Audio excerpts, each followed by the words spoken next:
Hey everyone, thanks so much for joining us. Those of you who just hopped on, if I can see like a thumbs up that you can see me and you can hear me, I'd appreciate that.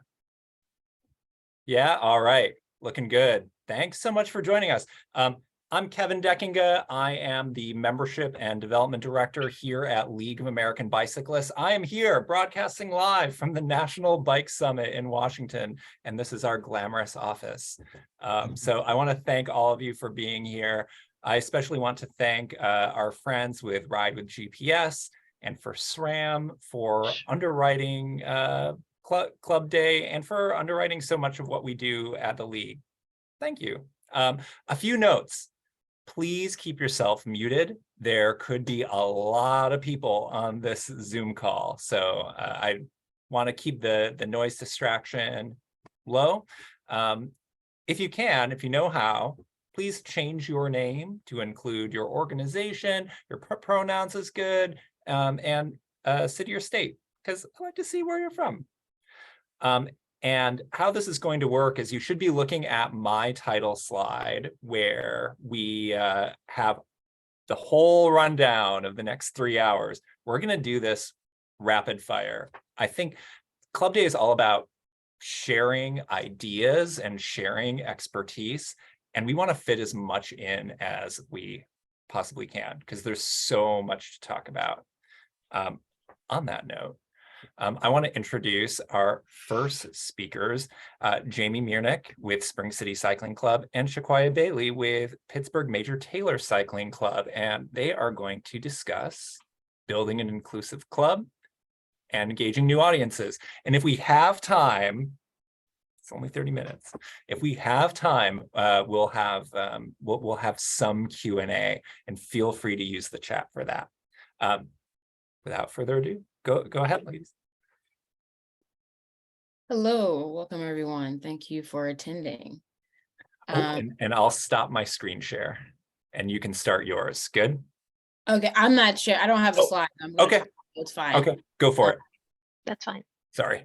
No, it's okay. So welcome everyone. Thank you for coming. And yeah, on the topic of building an inclusive club and engaging new audiences. So I think first it's really good to know, like, as you create a club, who is your audience for your club? And then once you know who your audience is, where are they located? And identifying like those first two key things are really important.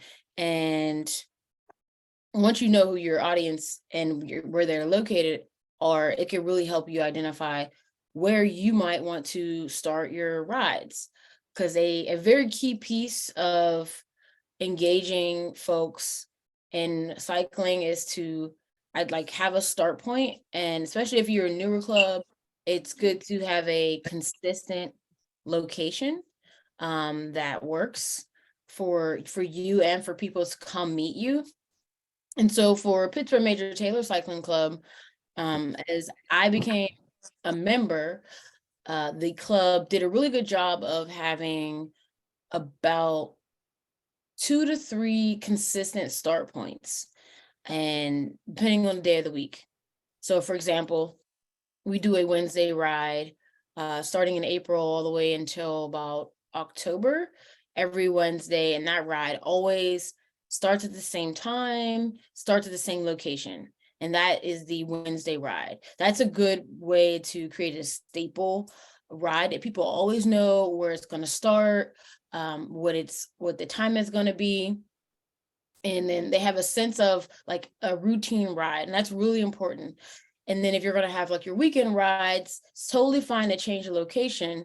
But if you're a newer club, you really want to identify some key start points that are going to be accessible for people to get to, either to ride to and or to park, and that there's like some facilities, like bathrooms and things like that, so that people, as they're getting ready to ride, they can relieve themselves before the start of the ride.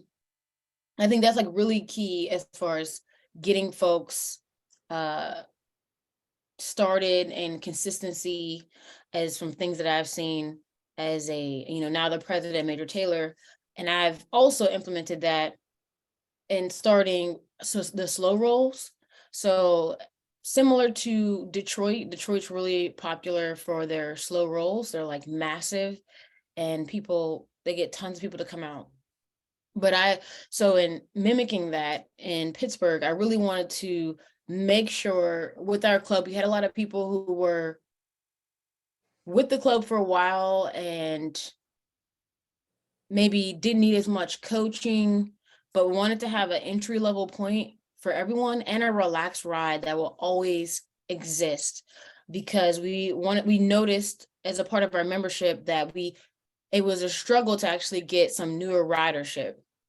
And took in some feedback, asking folks, so hey, how come you come to the Wednesday night rides, but we don't see you at the weekend rides? Why is that? And so literally just asking people, and some people just didn't feel comfortable like doing the longer rides, and they just were uncertain, and they were just really timid, and that's okay. So I thought, well, what's a really great way to make sure there's always something for people who want to go chill pace and it'll be accessible. So I started the slow roll a few years ago here in Pittsburgh. And because I want to engage more Black ridership and improve access to that ride, I always started the ride at the same place that was near a bike rental station. Our bike rentals are called Pogo bikes. And so I actually worked with the Pogo organization to provide free codes for people to ride with us on slow roll, should they let us know in advance that they're coming. So that way we had people, if you didn't have a bike, you could still ride with us. And the ride itself it's always short. It's never longer than 10 miles, like ever. We always keep it short. It's always in the city. It always starts in the same spot. And it's almost, which is odd in Pittsburgh, it's very flat. What's that? Okay. So it's always flat, which was really helpful, because a lot of people, if you're not familiar with Pittsburgh, are very intimidated by our very steep terrain. It's not out of the normal to see a 20% grade hill in Pittsburgh. So that can be very intimidating to new riders, or just riders who are like, I don't want to do these really steep hills. So that's a way to, like, using the slow roll and having that a consistent time frame, and starting and partnering with another organization to help improve access should people not have bikes, really helped expose us to more of the community who may not ride. And because I was really intentional about having our rides start in the Black and brown community, I wanted the community to also see that it's normal to have a bike ride in your neighborhood, in your community, and it's not just like some one-off massive event, and people are just riding through the community and not with the community. So that was a really key point. And so during that ride, I also tend to like stop and see murals and different art and check out different gardens, and that really helps engage the community, if you see them or the people on the ride, to be familiar and comfortable with those areas that we're riding in, so that is not out of the norm. And I think that's been like the biggest piece to engaging new audiences for us. And with the slow pace, we're never in a rush. So if we actually see somebody on the street and they like kind of want to chat with us a little bit, we will stop and share information. And I do try to make a point to at least wear one of the Major Taylor loose jerseys. We happen to have like a QR code on the back, which is really cool. And so a lot of times, if I'm not carrying paper, it's really hard to like carry paper, when you're riding. I'll say, hey, if you have your phone, you can scan the back of the jersey and it'll pull up the website, or just take a picture of the jersey And that also helps people like know about us. And I'm like, when you have time, come check us out. And I think that helps people. And then also when we're riding on the slow roll, speaking to people is super important, and not necessarily just like riding through and not being sociable. I think that really helps engage the community when you're riding within that space and talking to people. And when you see the kids, they get excited and you talk to them and you wave. And if you have I tend to keep a bell on my bike. And so that is like really sociable. And I tend to bring music during the rides, and I encourage others to bring music. So I think that's how we, at least for the Major Taylor Club, the slow roll is how we try to maintain engaging new audiences, having something that's a great leveler so that everyone can come and not feel intimidated. And I encourage folks who are members of the club and have been for a long time, some people have multiple bikes and that's a privilege, but I encourage those members who have multiple bikes to maybe bring the slow bike, if you know what I mean, so that it's obvious that you're not here to hammer, and that you're actually out for a chill ride. And I try to include with that, as a part of that ride, at the start of that ride, at the kickoff, we'll bring snacks and foods and drinks, and maybe do like a happy hour at a nearby restaurant. And then when it's nice in the summertime, we'll do a few ice cream rides that we as a club will cover. Right now we're able to do that because the ride attendance tends to be kind of on the smaller end. I think at the most we probably had maybe 30 or 40 riders. So right now we're still able to, do those sort of things. And at the close of the year for the slow rolls, we'll end at like a restaurant or something like that. So those are some of the things that like make it fun and engage the community and solicit other businesses in a positive way. And we tend to stick to a similar area of the community in certain neighborhoods within Pittsburgh, because one, if we're able to keep it flat by staying in a certain area, and two, it's kind of predictable and people kind of can know what to expect from us and know that the rides, even though I may not publicize the route, that it's always going to be easy and it always be chill and within a certain space. And then I will take a moment and pass it over to Jamie.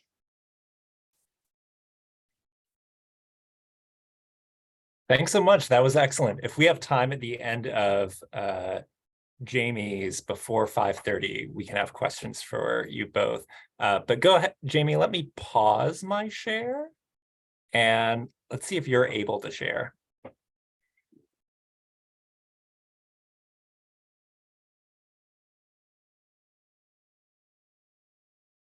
And thanks so much, Shequaya. That was awesome.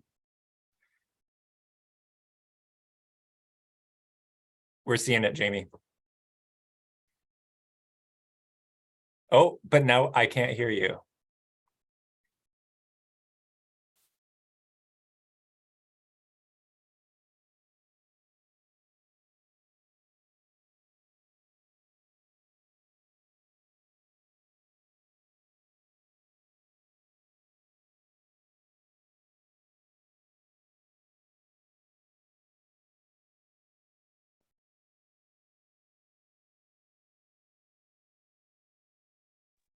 You might need to unplug your headphones. Sometimes that audio port can not connect. We could all hear her earlier, I promise.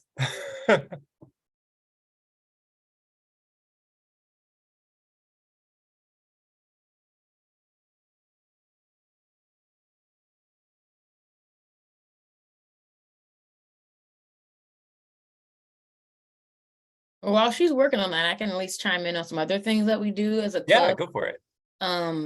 As Major Taylor, we used to years ago always have a few people on the board leading rides, and then we ended up pivoting to having ride leaders to try to share the load, and it also engage more of the members to lead the type of rides that they want to be on.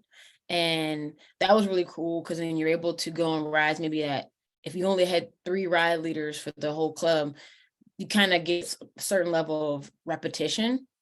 But when you have different people leading rides, you're more likely to start from some cooler places, see different places, and have different themes. We've had rides that maybe went to an old Westinghouse Atom Smasher. We had rides that went out to like certain trails that maybe we wouldn't have went to as a club. And had we not had some members be ride leaders, and that also empowers others to know that they can also lead a ride. Sometimes leading a ride can be really intimidating because you feel like you're responsible for everyone. But I think it helps when you have folks on the ride to help be like signposts, and those are people who are like um stand on the corner when there's a turn so that people know where to turn. And then you'll have someone who can be like the bringing up the rear, kind of like a sag rider, just someone who's going to be in the back, knows the route, and they'll kind of take care of anyone who may be a little bit behind. This is especially important if you're having no drop rides, and that's another way to have more inclusive rides, is having no drop rides and having that be clear and communicated. And it helps support people when they're feeling a little nervous about coming to a ride and they're not sure. Jamie, are you here? Can you hear me now? Yes, you're good to Okay. go. And if I- you want to that- press Control or Command L, you can view that in full screen. No pressure. Control L. No, Never I don't mind. know. I want to Anyway, upset the yeah, balance here. headset is not working, so I'm trying to get the computer itself to work. Sorry. Anyway, so I'm from Huntsville, Alabama, and we have a big club here in Rocket. It's the Spring City Cycling Club, but the women's division of it is the Rocket City Cycle Bells. And so I'm the president of Rocket City Cycle Bells, and I will give you a few clues about how we've been successful getting more women on bikes. So, like I said, we're a division of the Spring City Club. If you sign up, we want you to sign up for the club, and for $5 extra, then you're a Rocket City Cycle Bells. And we started actually 10 years ago. So this is 10 years to get more women on bikes. And I named this little presentation "Holding the Wheel" because it's meant to enable women to stay with the group, and that's in a lot of ways stay with the group, and get encouragement, and get people to try it and like it and stay with the group, and then also a no drop attitude. So when we go for a ride, we can wait up at corners, and we'll keep everyone together as much as we can. I mean, sometimes there's A and B groups, but we try to have a good attitude about getting people to stay with the group. We call it a testosterone-free environment. It's not like there's not any guys ever come, but we don't have her. I mean, unless maybe certain rides, but in general, we don't want people to be intimidated about getting dropped and going driving too fast. We offer all kinds of group rides, socials, some fundraisers, and we have many socials involve learning new skills. So we try to remove obstacles that discourage women from cycling. And even the club had, you can see at the bottom here, a logo that got changed just a few months ago to, you see the ponytail? So the club now has a women's division, and they decided to change their logo because I thought that was a good sign that they're embracing that. The women's division, actually, the cycle bells of this club are the most active part of it right now. I'll tell you that. We're celebrating 10 years this year, and we had several events that we usually hold early each year. So we have new board members that joined in the late, I guess, November, December timeframe. We had a little planning, and we already had 4 maintenance clinics this month, and we hold them at bike shops. And bike shops actually don't mind staying open at night as a location, a venue for a maintenance clinic, because people get to know where the bike shops are. So they're usually pretty accommodating for us that way. We also had a ride leader training, and that is bring everyone over to, I think it was at a restaurant somewhere, and one girl stands up and gives a lot of different advice, and we had some check sheets, checklists, and stuff so people would feel more comfortable as a ride leader. And that always is good if you can get more people to be ride leaders. And we just had our spring kickoff yesterday, which we have one every year, and a couple more socials are planned. So, and we'll open the store. We actually have jerseys too. We've had a couple versions of jerseys in 10 years. So the spring kickoff was yesterday, and I talk about this a little bit just because it is a social. A lot of the events we do are more social than just get out and ride. In fact, this club, the Cycle Bells, doesn't really have any monthly meetings or anything. We just have rides. If you want to go to monthly meetings, the main club has monthly meetings and has, you know, that kind of social thing where you meet once a month or something. But we met for a ride yesterday, mostly advertised on Facebook, word of mouth. And we had two different ride options, 10 and a 20-mile ride option. And the 10-mile was very flat on greenways a lot. And the 20 was a little longer, a little bit more hilly, but not much. We try to keep it fairly flat on these rides. It depends.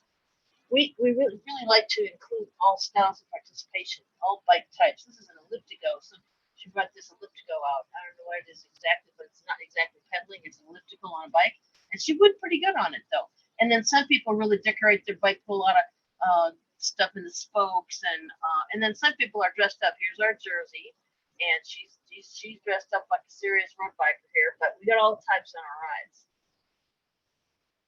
And this particular ride yesterday, one of the girls who was one of the ride leaders, she decided she would write stuff on the bananas, and it's just silly stuff like this. She also made these little like vermicelli signs along. You can see them along the road here, and were really silly actually. But I think the women all liked it a lot. They thought it was fun, you know. So, and this, I'll just say, this is a road that was recently opened. It's one of the few roads in our town that actually striped the bike lane. You can see it's brand new. They're just trying to grow grass, and they had to fix the bridges anyway. So they have a stretch of a mile or so where they had to fix the bridges and they put these bike lanes in, which is. So we're showing off our bike lanes. There's like 3 in the entire town, but you know we don't have a lot. And then afterwards we had lunch, and so it's really a social event. We went out to some place and had lunch after. So, and you can see old jerseys and new jerseys and no jerseys, and you know whatever they want to wear is fine. And we had all kinds of bikes on the ride. So that's just some of the things that encourage women is to be inclusive and to try to remove the obstacles. Like they don't know how to change a flat. We had 4 clinics. Make one day in March, and you'll learn how to change a flat, and get snacks to boot at some evening at a bike shop. So we try to help. And it's funny, women really do kind of like to do I want to learn something at this little social, definitely social, but we're gonna learn something here too. So that has been my experience, that the more you can communicate and let people know about biking, the more they are willing to keep with it and like it. So anyway, that's all I had was just 5 slides. And a lot of the stuff that she said before about having the chill options and low intimidation factor as much as possible is all important for new riders, especially for women riders, I would say. And we don't use too many start locations, but Huntsville area is very spread out. And so we might have one on the east side and one on the west side, and those things are 30 miles apart. But, you know, kind of where you live in town, you might go to one more often than the other rather than trying to drive all across town. And we do lead rides too that start right in town. And people are intimidated and don't want to ride in the urban environment, but we have certain areas where we can do that, and that's what we show them that you can. So to encourage people to ride bikes. All right, that's pretty much what I had to say. Yeah, thanks so much, Jamie. We have about 5 minutes. Does anyone have questions for either Shequaya or for Jamie? Feel free to chat me directly. I think you can only chat me.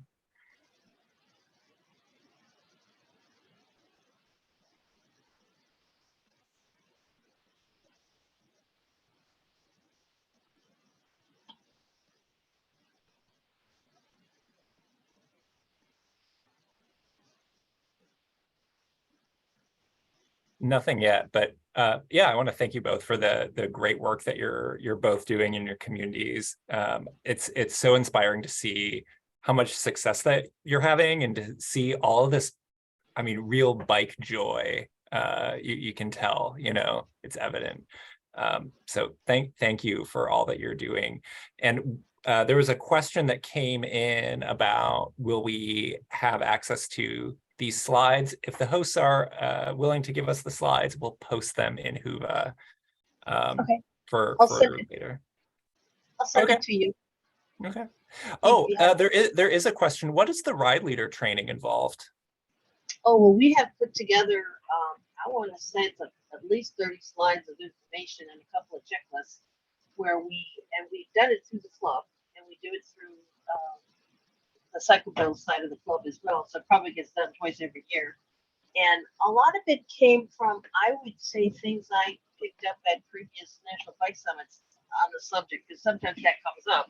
And so I did have league access. I'm a league cycling instructor myself, so I do have access to various curriculum and kind of the stuff you don't want to miss when you want to talk to people. But it's things like, remember to bring a bike pump in your car that day if you're the ride leader, because more than likely somebody might want it, maybe even an extra helmet and a towel. There's just these things that might come up, and as the ride leader, you might be able to solve a minor problem with that. So little things like that, not to mention that you should know the route, maybe ask someone to help bring up the rear, and there's all kinds of stuff. But it was put together, I would say, largely with stuff I got as an LCI that I picked up and learned. And Cool. For the both of you, is there a charge to participate in your rides? there's no charge to participate in our rides. And in fact, people do ride with us that aren't in the club, but we encourage people to join the club. And the Spring City Club is, I want to say it's $20 a year and $5 extra if you want to pay cycle bill.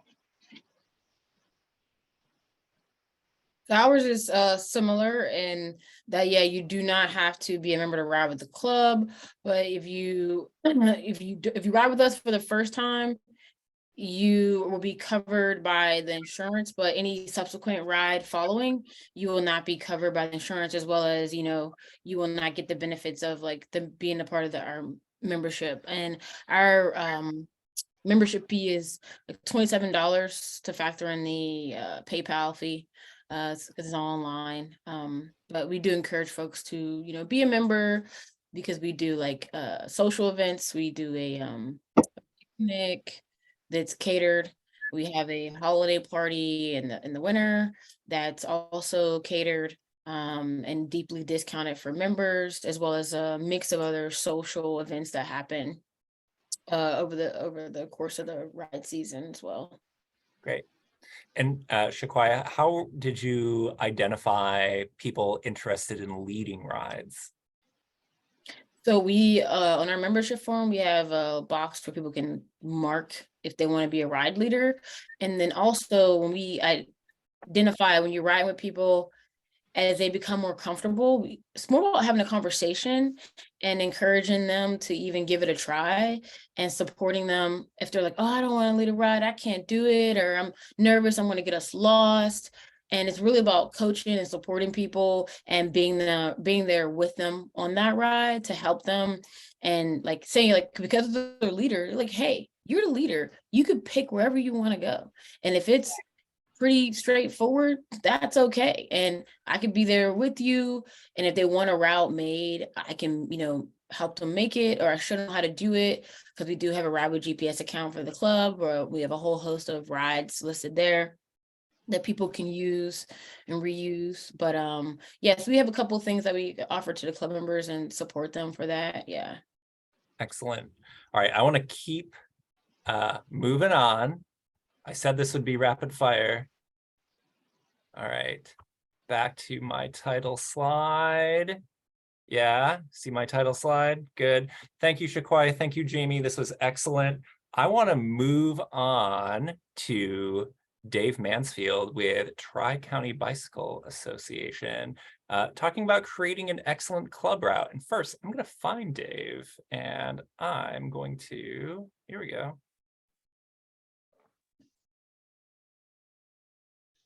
Hello? Oh, there you are. All right, I'm going to make you a co-host so that you can share if you have slides. Okay.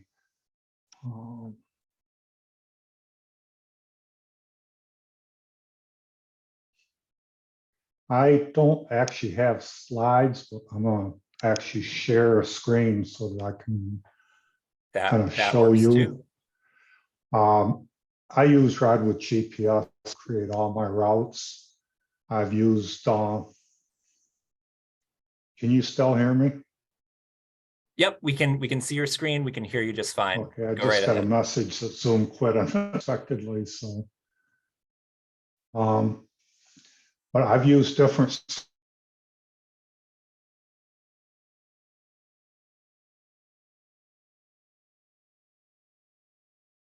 Dave, I think we lost your audio. Okay, yeah, it's kicked me right out, but I'm back in now, so hopefully.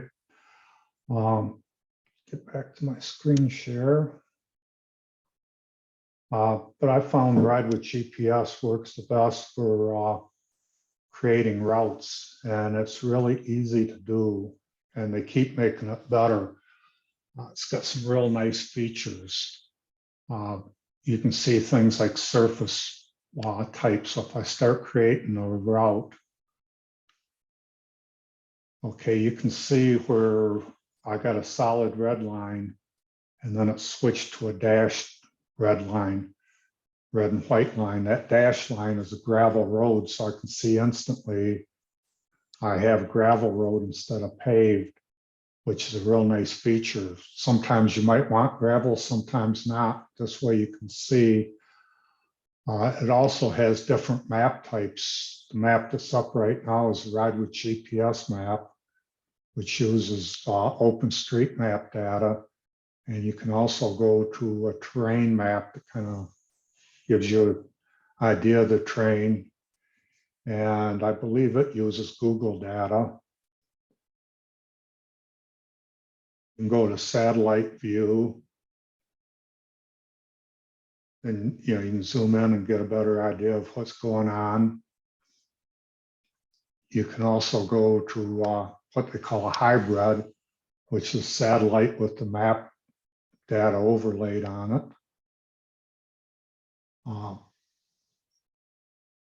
The OSM map, and there's a couple different OMS maps. They just render things a little different.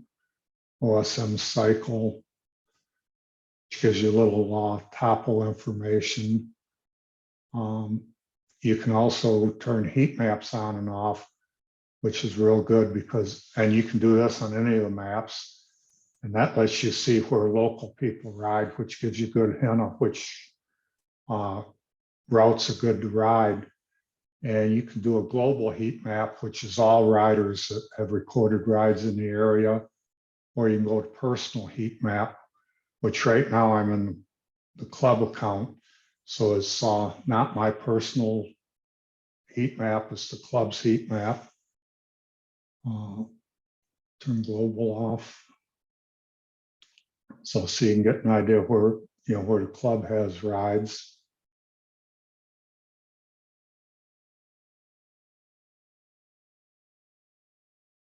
So it's, gives you a lot of features. You can also right click on a menu or on a route. So if I right click, it brings up a menu and I can undo my last change. I can redo the last thing I undid. I can add a POI, which is information you want to give somebody, and then I can name it whatever I want. And, select the type I want and whatever information I want. I can actually put like a URL in there so that on your phone you could click on the link and take you to a website. You can start a new route from that point and then just start working on it. You can make a route start here. So say instead of where I got it started now, I want to start here. I could do make route start here. Show latitude and longitude if I wanted that. Show street view.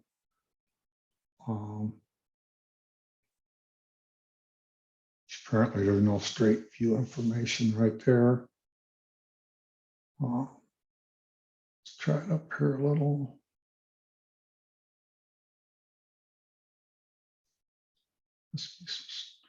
Around here someplace.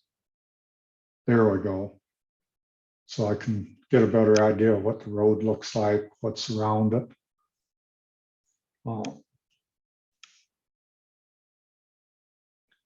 I can do inspect, which if I do inspect, bring up a list of all the routes going through that place. And as I highlight them, you can see on the screen where it's showing, where that particular route goes. Is a little here, so you can see it turning gray. And if I want one of them, I can click on it and then do open, and it'll open it in the route planner.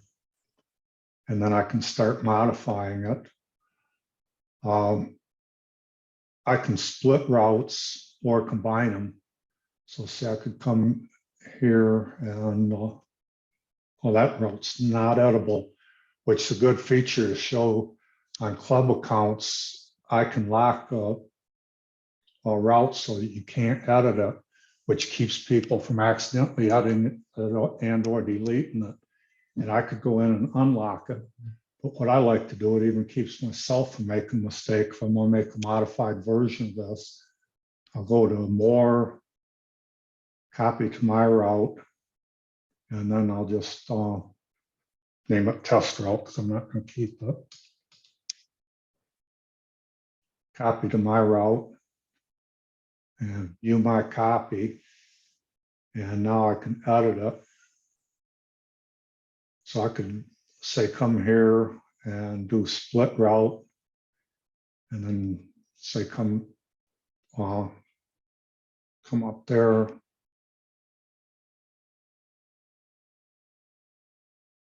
Split this route. Delete this one. Now I just click on the green, and now I get that same route without the extra part that I just cut out. So that makes it easy. If I'm doing a lot of rides we'll have like multi-distance options. So I'll start with the long one, and then I can start chopping stuff out to make the shorter ones. And then when you save a route, if it was an already saved, let me go to an already saved route.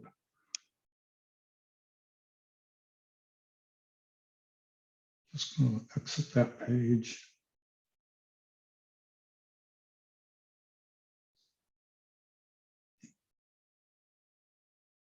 Let's go to, say that one. So now if I modified this route and I wanted to save it, when I do save, I got the option, I can change the name, and if I change the name, that's going to save it still as the original route, just a new name, so overwrite the original one. If I want to keep the original route and create a new one, I could just click Save As New Route, and then I could name it whatever I wanted to name it, put in a description if I want. I can select whether it's public, route managers only, which is people that have editing access, or members only, which is any club member. If you have events set up, I can pick what event I want to save it in, or I can create a new event.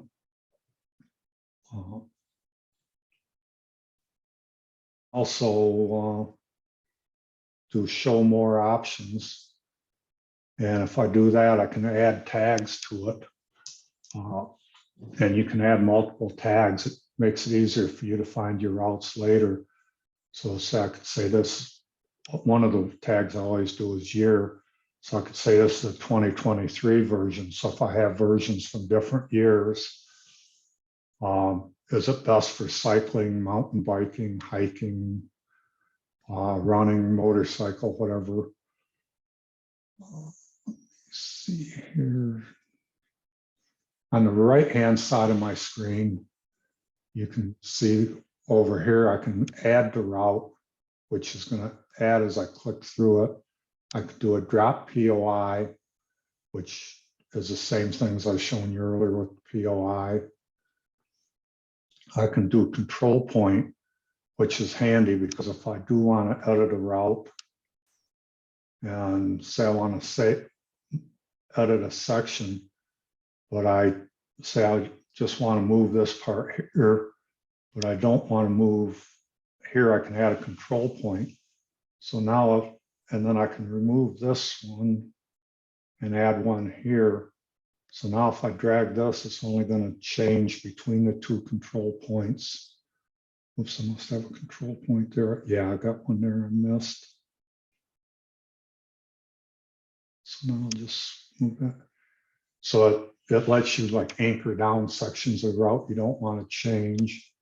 I can add a custom queue, which is, if I come in here and I could, say something like, danger, and then, put in bad railroad track crossing or whatever.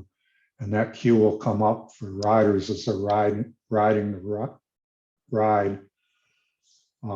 I can select here whether I want to use driving, cycling, walking. Driving and cycling is the two main ones I use. Driving will tend to not use, well, it won't use bike paths. So if you want to avoid bike paths, you can use driving. If you use cycling, it'll tend to lean more towards bike trails. And you can switch back and forth in the middle of a route as you're going.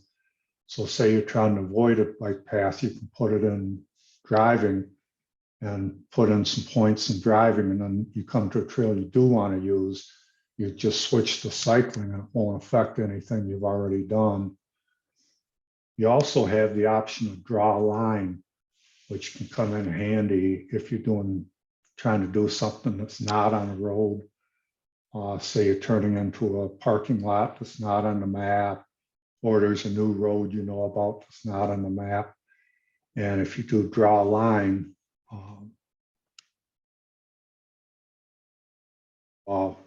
wherever you try to draw your line, if I go to draw a line, and then I'll just put lines wherever I click. So whether it's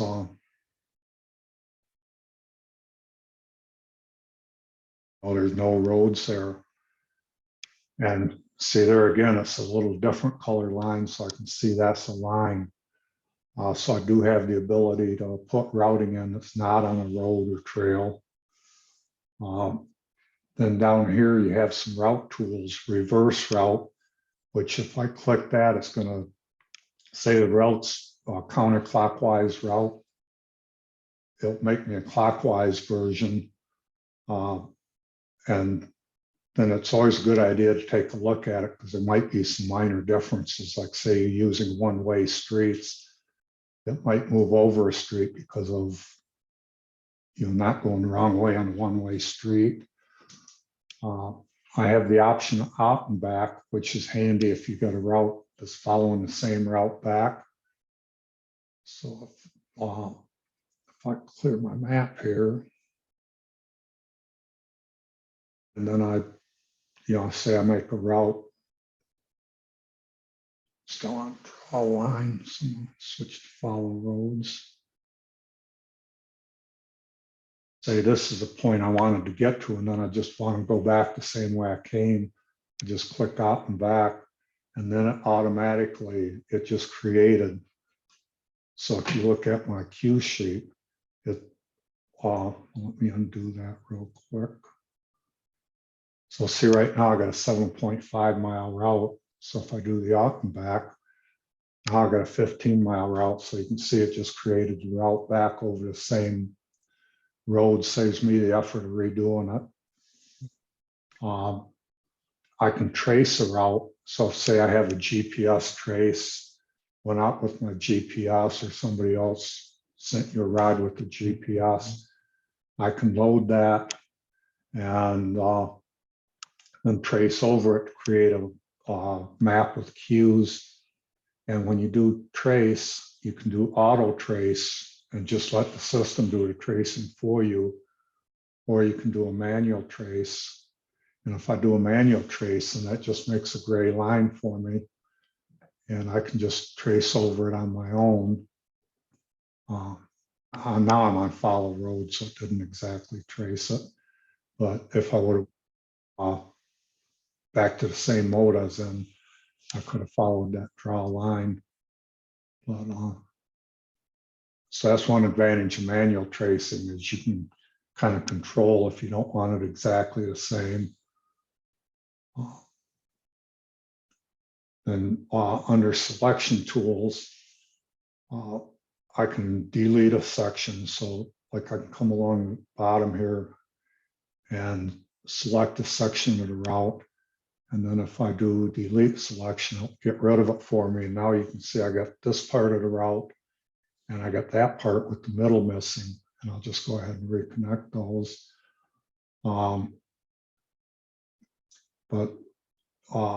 You know, I can change colors. Like for some reason, I want this section of the route a different color. I could go in here and change it, you know, a different color other than red.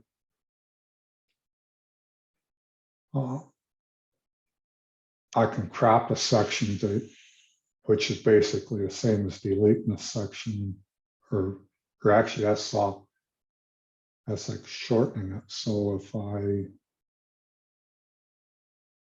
go like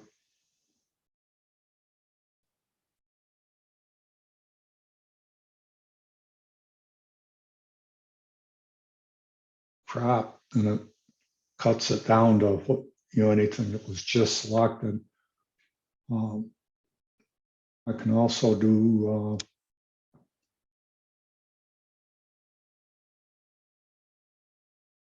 exclude, which is the same as deleting a section. And I can do change surface, which is handy. So if I'm doing a route and I find a section of road that the information is wrong on. So let me see if I can find some gravel road here.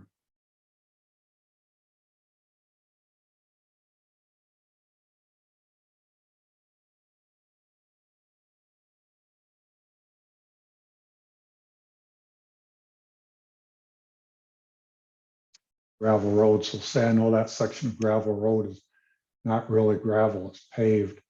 I can just select that section, go change surface, and then I can change it either to paved or unpaved. And if I do that, that's just changing it in this one particular ride.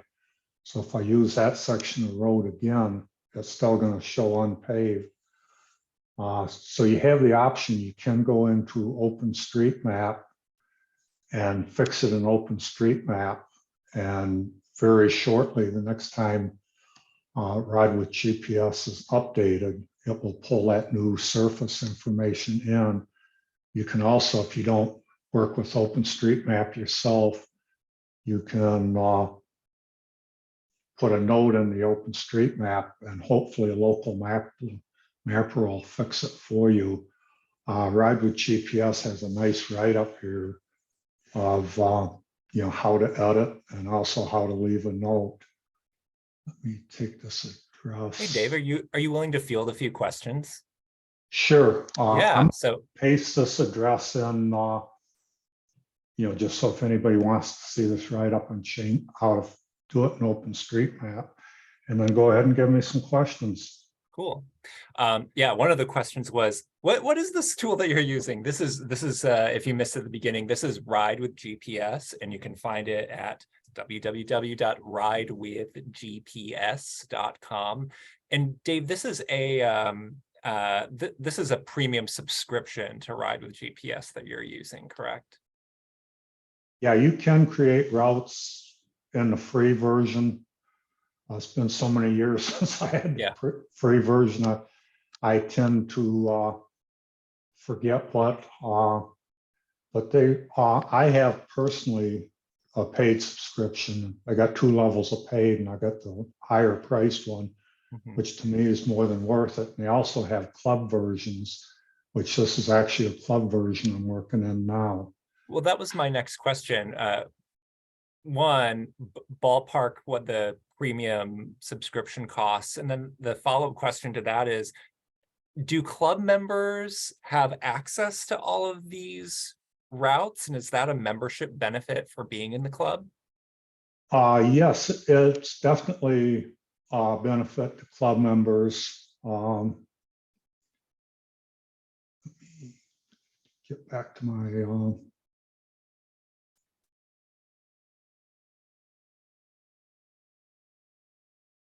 if I come up, I'm gonna just leave this. Club members get the benefits of basically a paid subscription to any ride that's in the club account. And that includes things like voice navigation on your phone. You can also download the files to a GPS, but you can use Ride with GPS app on your phone and get turn-by-turn voice navigation. They have access now in the route library. You can set rides up to either be for the general public. So general public would have access to the ride. I don't think they'd get the turn-by-turn voice navigation, that kind of stuff. Yeah. But then you can set it up for members only, or you can set it up for route planners only. Now, any ride I have in route planners only in our clubs is, because it's something I'm working on, I'm experimenting with. It's not quite ready for prime time yet. But I think the individual memberships are $50 for lower priced one. It may have went up recently, but the more expensive one, the one I use, is $80 a year, or you can pay for either one of them by the month, which is slightly more. The club account, I think, is $250 a year for the basic, and then you can go into or more expensive ones has other things. I think $500 a year will get you everything, which we do. We got stuff like we got a lot of maps embedded in our website and that kind of stuff. And they also have what they call it experience, which is amazing. And we also use that on our multi-day rides, and that they kind of charge you based on, well, you can pay by rider, or what we do is we arrange a lump sum up front based on how many riders we want. So we just pay and get it over with. But you can put all kinds of information on the phone that's not in the standard GPS. We're hearing from lots of clubs that they use Ride with GPS as a membership benefit for clubs, for their Definitely. members, and they report that it's well worth the investment. It looks like a really great Definitely. tool. Question: Yeah, do it you is. post downloadable GPX files before every club ride so that your members and guests can download it to their own computers, or are there any folks that still prefer the old cue sheets? Am I dating myself? Well, that's one benefit of Ride with GPS. Let's say you do prefer cue sheets. And look, and this is a new feature they just come out with. This is a map view. I can find rides by searching by name, but if I just bring up the map view, like here, I can see there's a ride starts right there because there's a start symbol. Here I can see there's 102 rides start from this location. And so if I click on that, it brings up a list of all the rides that start from that location. So let's just pick one just to show you. And if I like click on them, see it bring, and if it will bring up that map in red. And if I just hover over it, it brings it up in darker gray so I can find the one I want. So if I go to one of those routes, one of the advantage of paid account and club members have all this benefit for routes in the club account. So even if they're not personally paying, if I go more print map and cue sheet, then I can say if I want to include the map or not, if I want to include the club logo or not, what version I want it in. I usually for cue sheets, I go 2 rows by 2 columns. So that makes it, you can fold it into a quarter sheet size cue sheet. And then I can select what information I want. You can get cue sheet number, distance from last turn, distance from start, label like left, right, notes, and distance to next.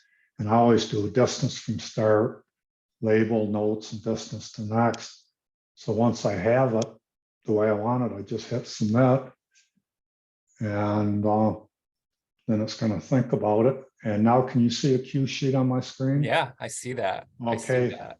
And you can see it's got the fold lines. And so if somebody does want a cue sheet, they can print it out at home. So if they're going out and riding the ride on their own, it's not an organized day, so there's not going to be there anybody with a cue sheet.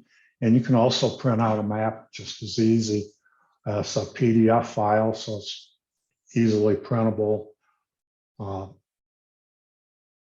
And you can also, at the same location as just that, like when I selected that ride, right now you can see it says export to fit file, which there's different files you can export.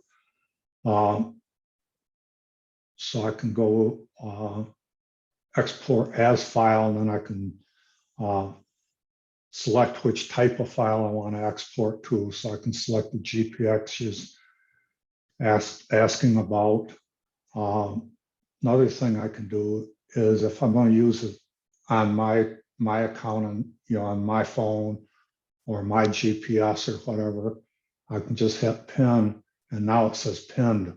So it shows me I have that route pinned. So if I pull up my phone, that route's going to be right on my phone. I can just select it from the list of pinned routes and say navigate. Also, if you use Garmin or other, I think you can do this with other brands of GPS, but if you have your ride with GPS account linked to your Garmin account, which I do, now if I power up my Garmin, that's going to automatically be loaded on my Garmin, so I don't have no cables, no transferring files. It's just almost by magic. Great. Thanks so much, Dave. I want to cut us off here so that we can make sure that everyone gets their allotted time. Thank you so much. This was really good. I definitely learned some secrets that I wouldn't have otherwise seen in Ride with GPS, which is something that I also use for planning. So thank you so much. Okay, one quick thing real quick. If there's Sure. any questions, feel free to email me. You can publish my email address, or if people just go webmaster@bytcba.org, that will come to me, and I'll be glad to help them out. Excellent. Thank you so much, Dave. You. Yeah. All right. We're going to move on. I know I saw Dick Stardig of the Twin Cities Bicycling Club in the participants list. So I'm going to find you. Here we go. and I'm going to make you a co-host. And let me know when you are up and running. Dick's going to talk about recruiting and empowering ride leaders. Yeah, hey. There you are. All right. Yes. So I made you a co-host. So do you have slides for us today, or are you off the cuff? Well, I do have some PowerPoint slides. Great. So if you hit that share screen button, you should be able to take screen sharing away from me and you can show your stuff. Okay. All righty.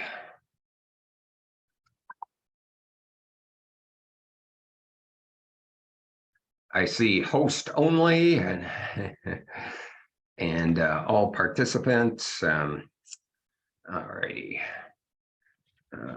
Okay. Or new share. Maybe if I pause my share, you'll be able to do it. Yeah. Okay. Let's see here.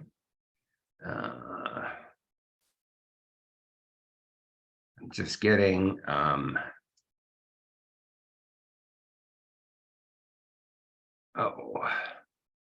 okay. Okay, I think we've got it now. All righty. Here we go. All right. Okay. Well, thanks for the intro, Kevin. I'm Dick Stardig. I'm current president of the Twin Cities Bicycling Club. And just a little bit about our club before I get into the ride leader portion of the of my talk here. We are the largest club in the Minneapolis, St. Paul area, with about 1,100 current members. We had 140 trained ride leaders in 2022, and total rides led in our 2022 ride year was 1,328 rides. That kind of amounts to around 200 rides a month during during our warm weather season, which runs from about May through September, October or so. So we have a lot of rides on our schedule. We were established in 1993 as an activity club arm of Fosteling International. And then in year 2000, we became an independent 501c3 nonprofit entity. Our club offers rides in multiple categories, including A, B, B, C, and C, which is probably pretty typical for many clubs. It's all based on average speed and terrain and that sort of thing. And we have very active groups in all of those categories. And we also offer night rides and mountain bike rides as well. We offer some mountain bike rides. They're kind of a small percentage of our overall club offerings. But recently we've been having some of those run as fat bike rides during the winter season here, because that's getting really popular on what are mountain bike trails in the summertime. there's various groups that groom those trails that pack the snow, and that makes for great fat bike riding experience. So we've had a number of those, and then we have a few mountain bike rides in the summertime too, and we have one that's a long weekend in the Cable, Wisconsin area, which is in northwestern Wisconsin, and they have just an incredible single track trail system up there in the Shequaya National Forest. So, and then as the daylight fades in the in the latter part of the season, we offer some night rides, after work evening rides. Mostly happen in October and November, and some later than that as well. So as far as ride leaders go, we consider them just to be the heart and soul of our club. They're really what makes our club go.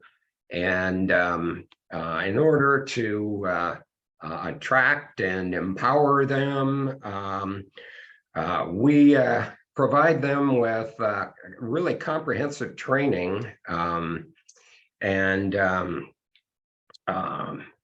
that gives them basically the tools to do their job of leading fun, safe rides, making everybody feel welcome, and also dealing with the various technology platforms that our club currently utilizes. So in order to be a ride leader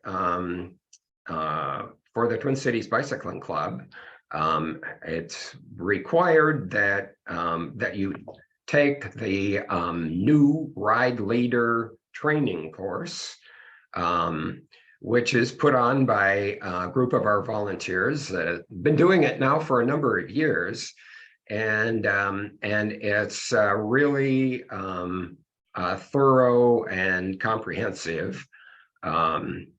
And we used to do it in person, but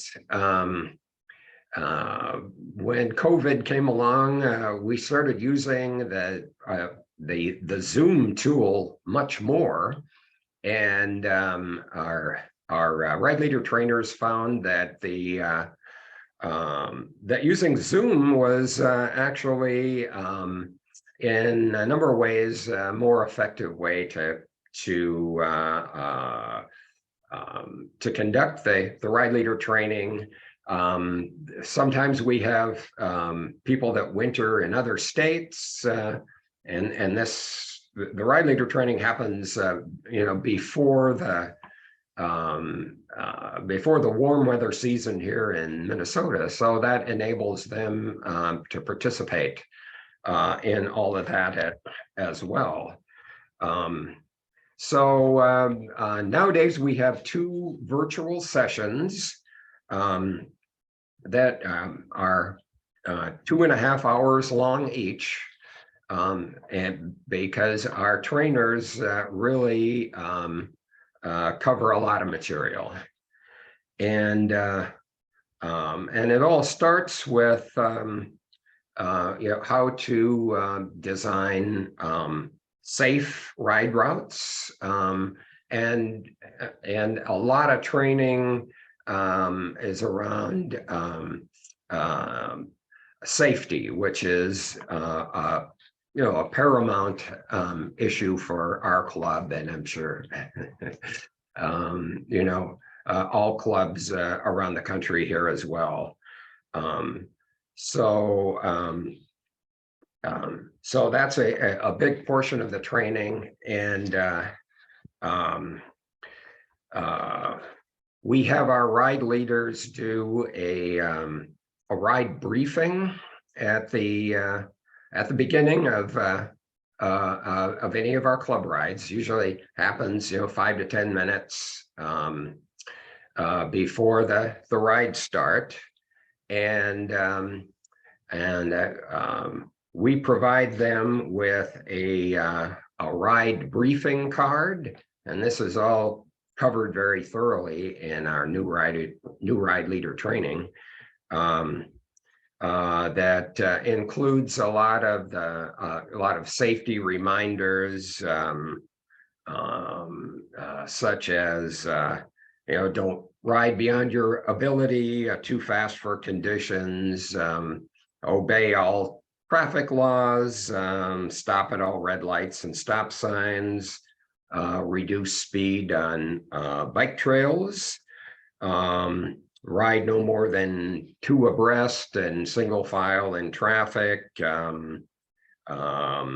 If somebody calls out car back, move over and let the car pass safely. Ride in a straight line and as far to the right as you safely can. And then we also include some advice about communicating verbally and visually as you're on the ride. Signaling your turns, using hand signals or verbal cues to indicate when you're slowing, stopping, and to point out all road hazards so that riders behind you can avoid those. So then we also try to be very welcoming to all our participants, and in particular we train our ride leaders to ask if there's any new riders on the ride, and welcome them, and introduce them around to everyone else at the ride as well. And our club really strives to be welcoming to all ages, races, and gender identities. So that's all part of our ride leader training. And then we also include training on what do you do if you have an accident, and what steps ride leaders should take, and caring for the injured person, when to call 911, etc. And then post-accident to follow up with whoever was injured, and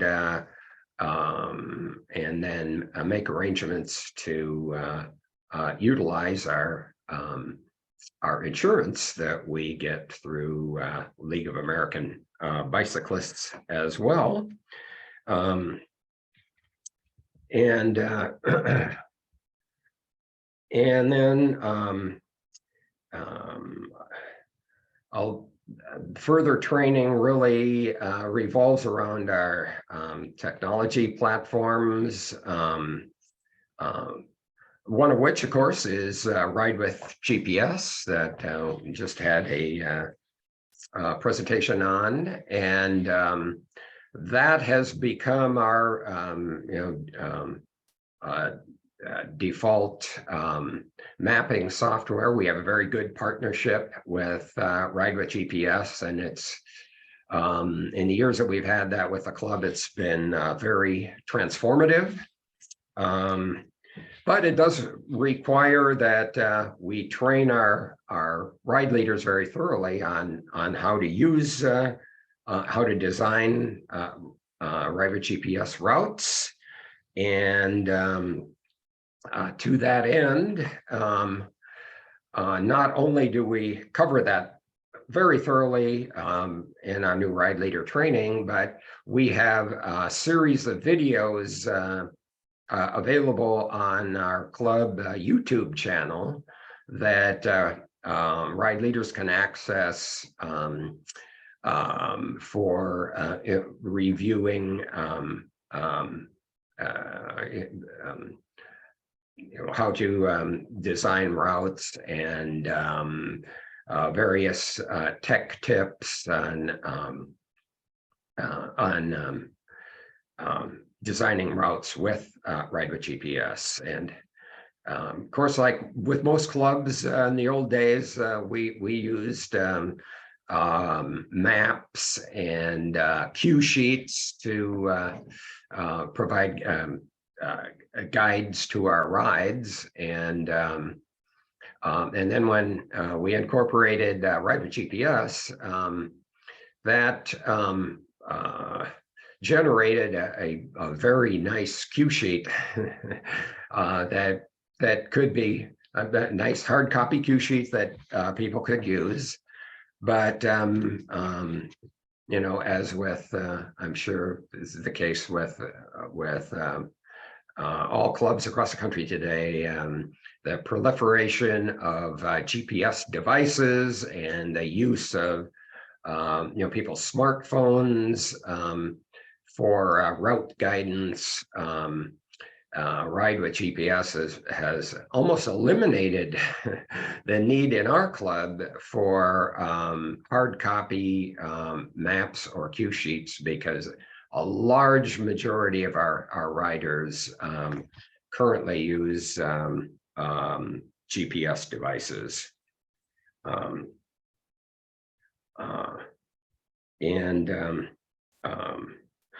I would also add that some of the other things we train our ride leaders to do in designing a good ride route is you know, look for low traffic routes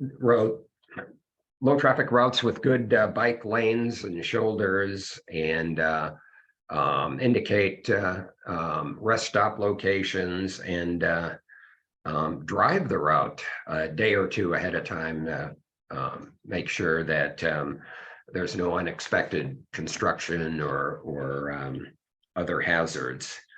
Then the other thing we train them on is our scheduling and mileage tracking software, which is kind of unique to our club. There's some other clubs utilize it. It's called Ride Stats, and that's how we post rides on our ride calendar.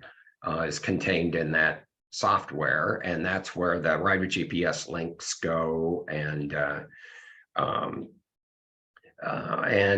general ride description and a link to directions to the ride start are all in there.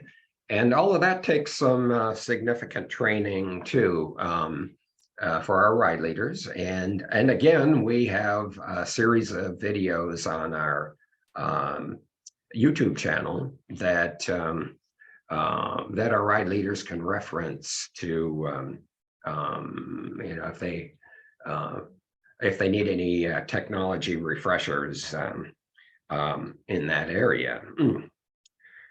So then once ride leaders are trained, we kind of have a yearly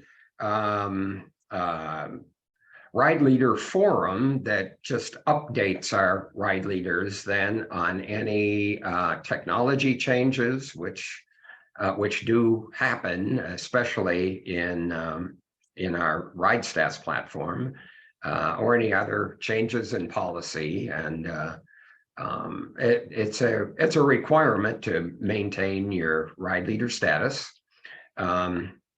And then really to help encourage ride leaders to continue to be ride leaders, and to encourage people to become ride leaders, at the end of our cycling fiscal year, we have our annual meeting, and we offer both the ride leader recognition and awards to ride leaders who have led 4 or more rides.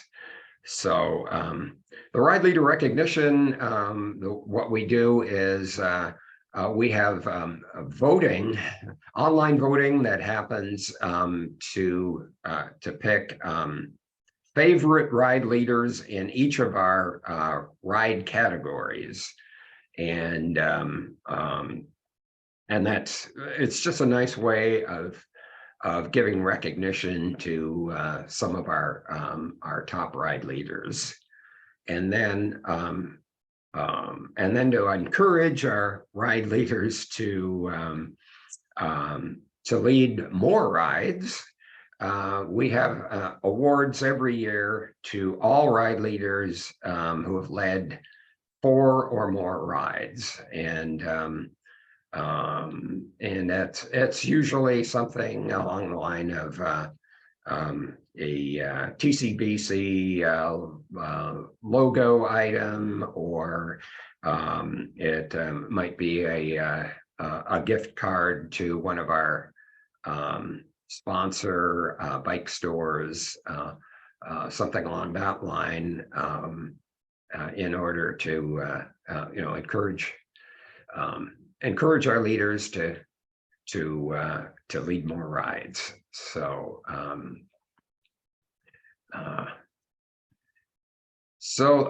that basically sums it up. That's kind of how we approach our ride leaders in TCPC, and like I say, they are like a heart and soul of our club. Definitely. Thanks so much, Dick. So TCBC, Twin Cities Bicycling Club, is a pretty large club. How many members do you have right now? Like I say, it's around 1,100. That's massive. How many ride leaders do you have active at any given time? I'm curious. Well, generally, like last year we had 140, and now we've got a few more trained ride leaders this year, so we're up to about 156 right now. Wow. So roughly 1 in 10 members also volunteers, also helps lead rides. That's really excellent. Right. Yeah. Right. Yeah. Love it. How do you identify potential new ride leaders? Do they usually come to you, or do you have to actively recruit people? Well, we talk to a lot of people.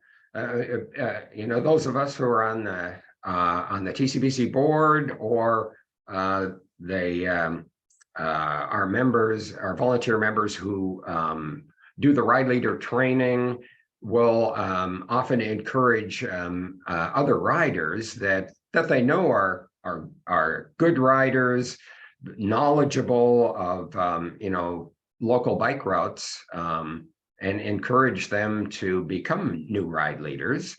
We advertise that quite prominently on our website when those training sessions happen. It's usually in February and March. Excellent. And am I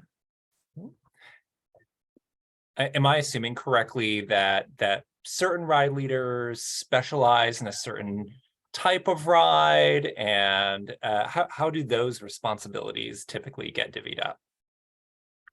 Well, there's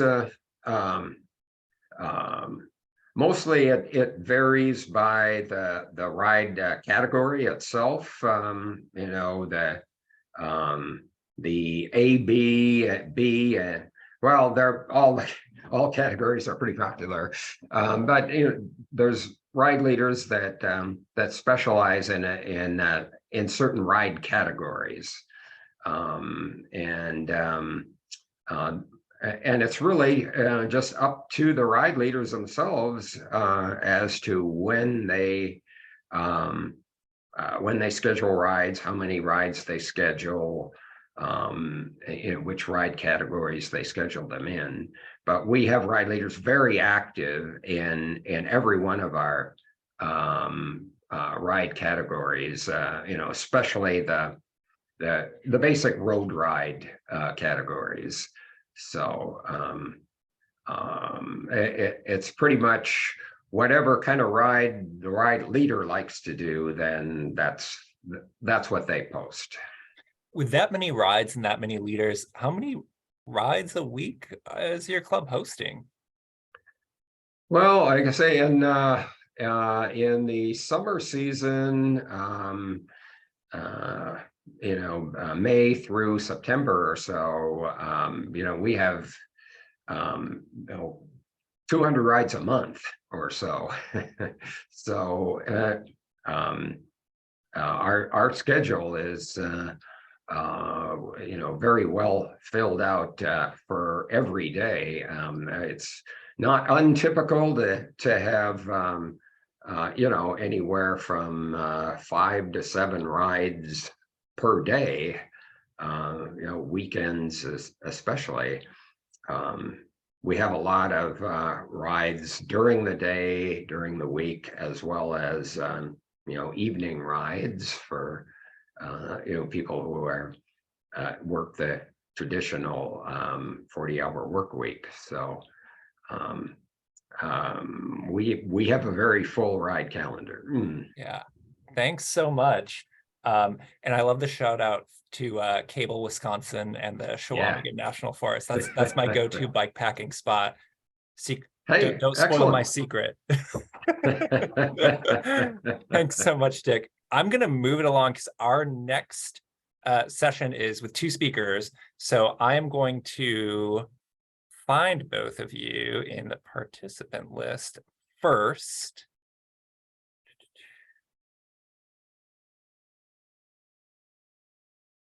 Okay. So Neil, you're there, and Joe, co-host. Okay. All right, and I'll give you a minute to, the 2 of you, a minute to turn your screens on and start sharing, and we'll head right into it. Thanks, everyone. Joe, you want to go first? I can, sure. Go for it. And before you begin, I want to thank both of you, Neile Weisman with Complete George, Joe Sanders with Blue Ridge Bicycle Club, and you are hearing this first. Blue Ridge Bicycle Club is the league's winner of the Club of the Year award this year. So you will see an interview, probably you and I, Joe, during our bike side chats, which happen in Bike Month, May. So congratulations. I'm going to share, before you begin, some links from Neil. And we are certainly honored for that award. All right, go ahead, take it away.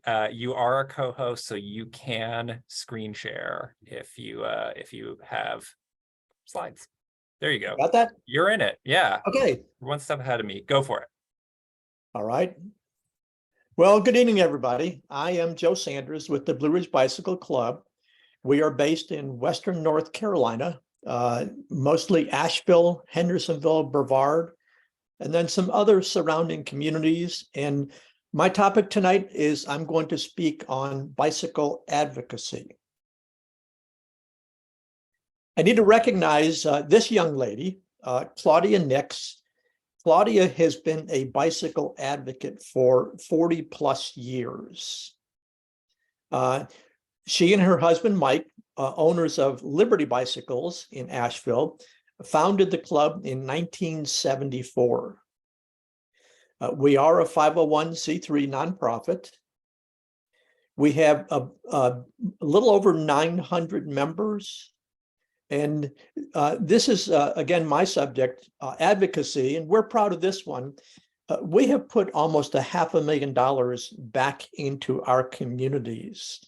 One way we do that is North Carolina Department of Transportation has a program where municipalities can have put together a bike, pedestrian, or a bike and pedestrian plan.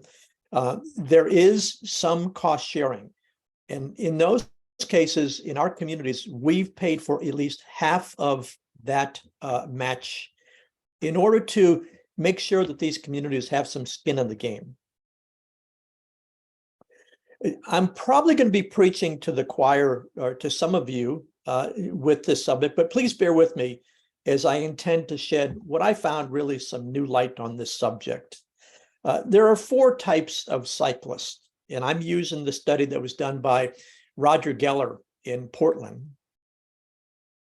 The first type is what they call the strong and the fearless.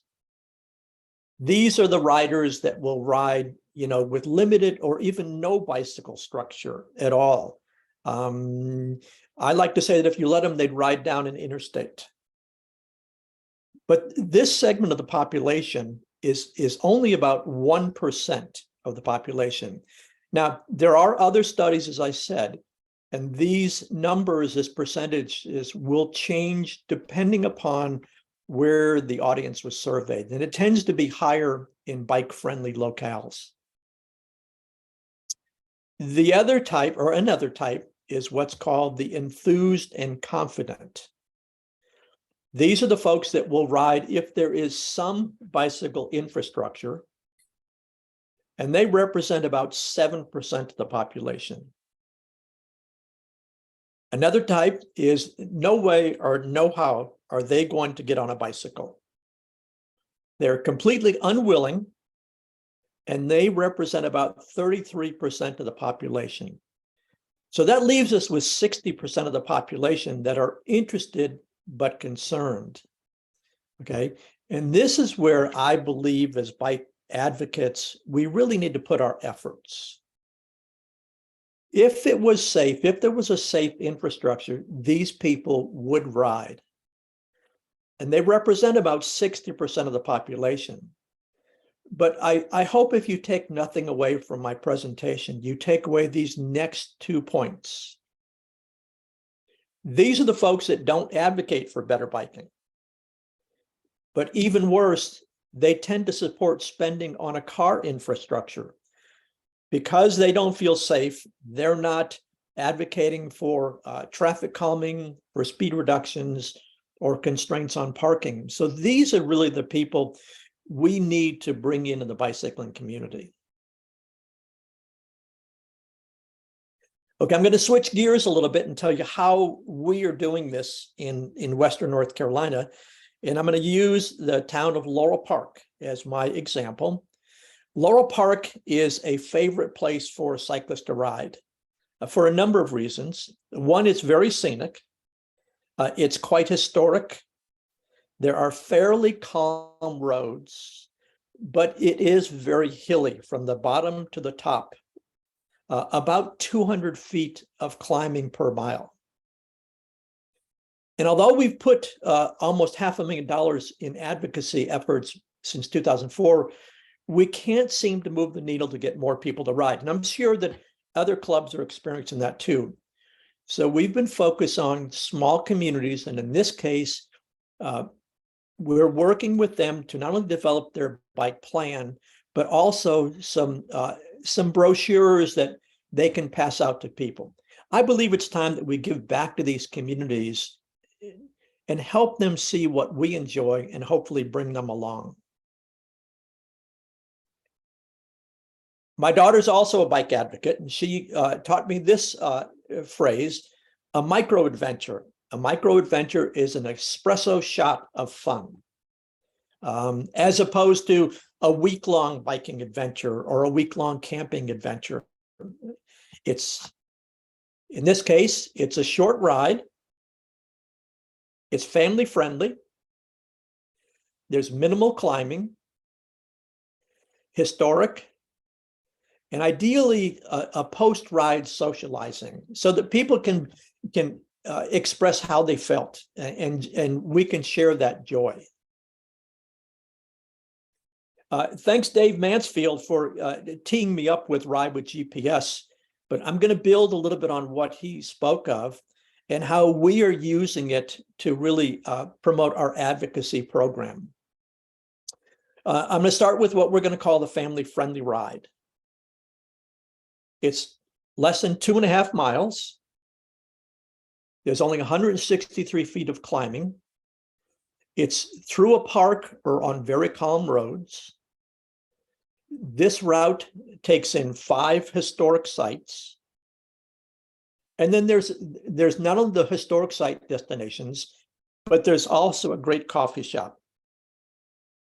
Now, we are real blessed in that this ride, we are working on developing the Augusta Rail Trail. It will be 19 miles between Hendersonville and Brevard, North Carolina. And sitting right there on the Augusta Trail is a new coffee shop, restaurant, where you can get snacks, smoothies, all kinds of things. So what we're hoping to do is to entice people to come out and lead them on this ride and let them see that not only can they ride in the communities, but that they can start to look at riding as a form of transportation and end up at these destinations. Now, they'll quickly graduate from this ride. And so I put together 2 others. The intermediate ride is about 7 miles, 676 feet of climbing. It is on calm roads.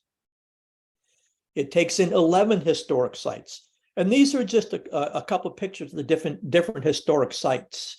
The one on your right, there is an old CCC wall that was built back in the 20s and 30s, I believe. And then the third one I put together is a ride up to what we call Jump Off Rock. Now, Dave Mansfield spoke about the heat maps. And so if you can see my cursor, you can see that this red route, this red line, represents a very popular route with cyclists. And so Laurel Park is covered with these very popular routes. The ride up to Jump Off is 16.3 miles. It's 1,500 feet of climbing, not quite 100 feet a mile, which is pretty strict, but it is on calm roads.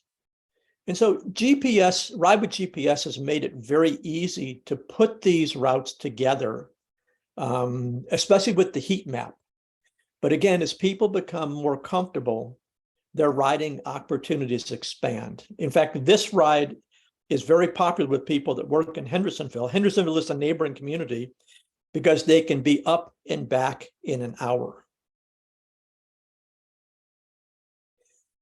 I love to use this quote. It's from Garrison Keillor from his Lake Wobegon stories.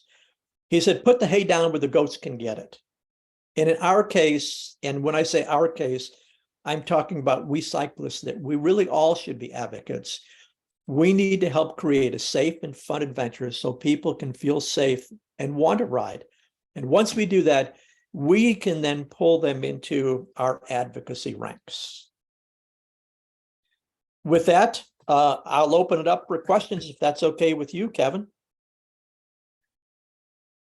Yeah, thanks so much.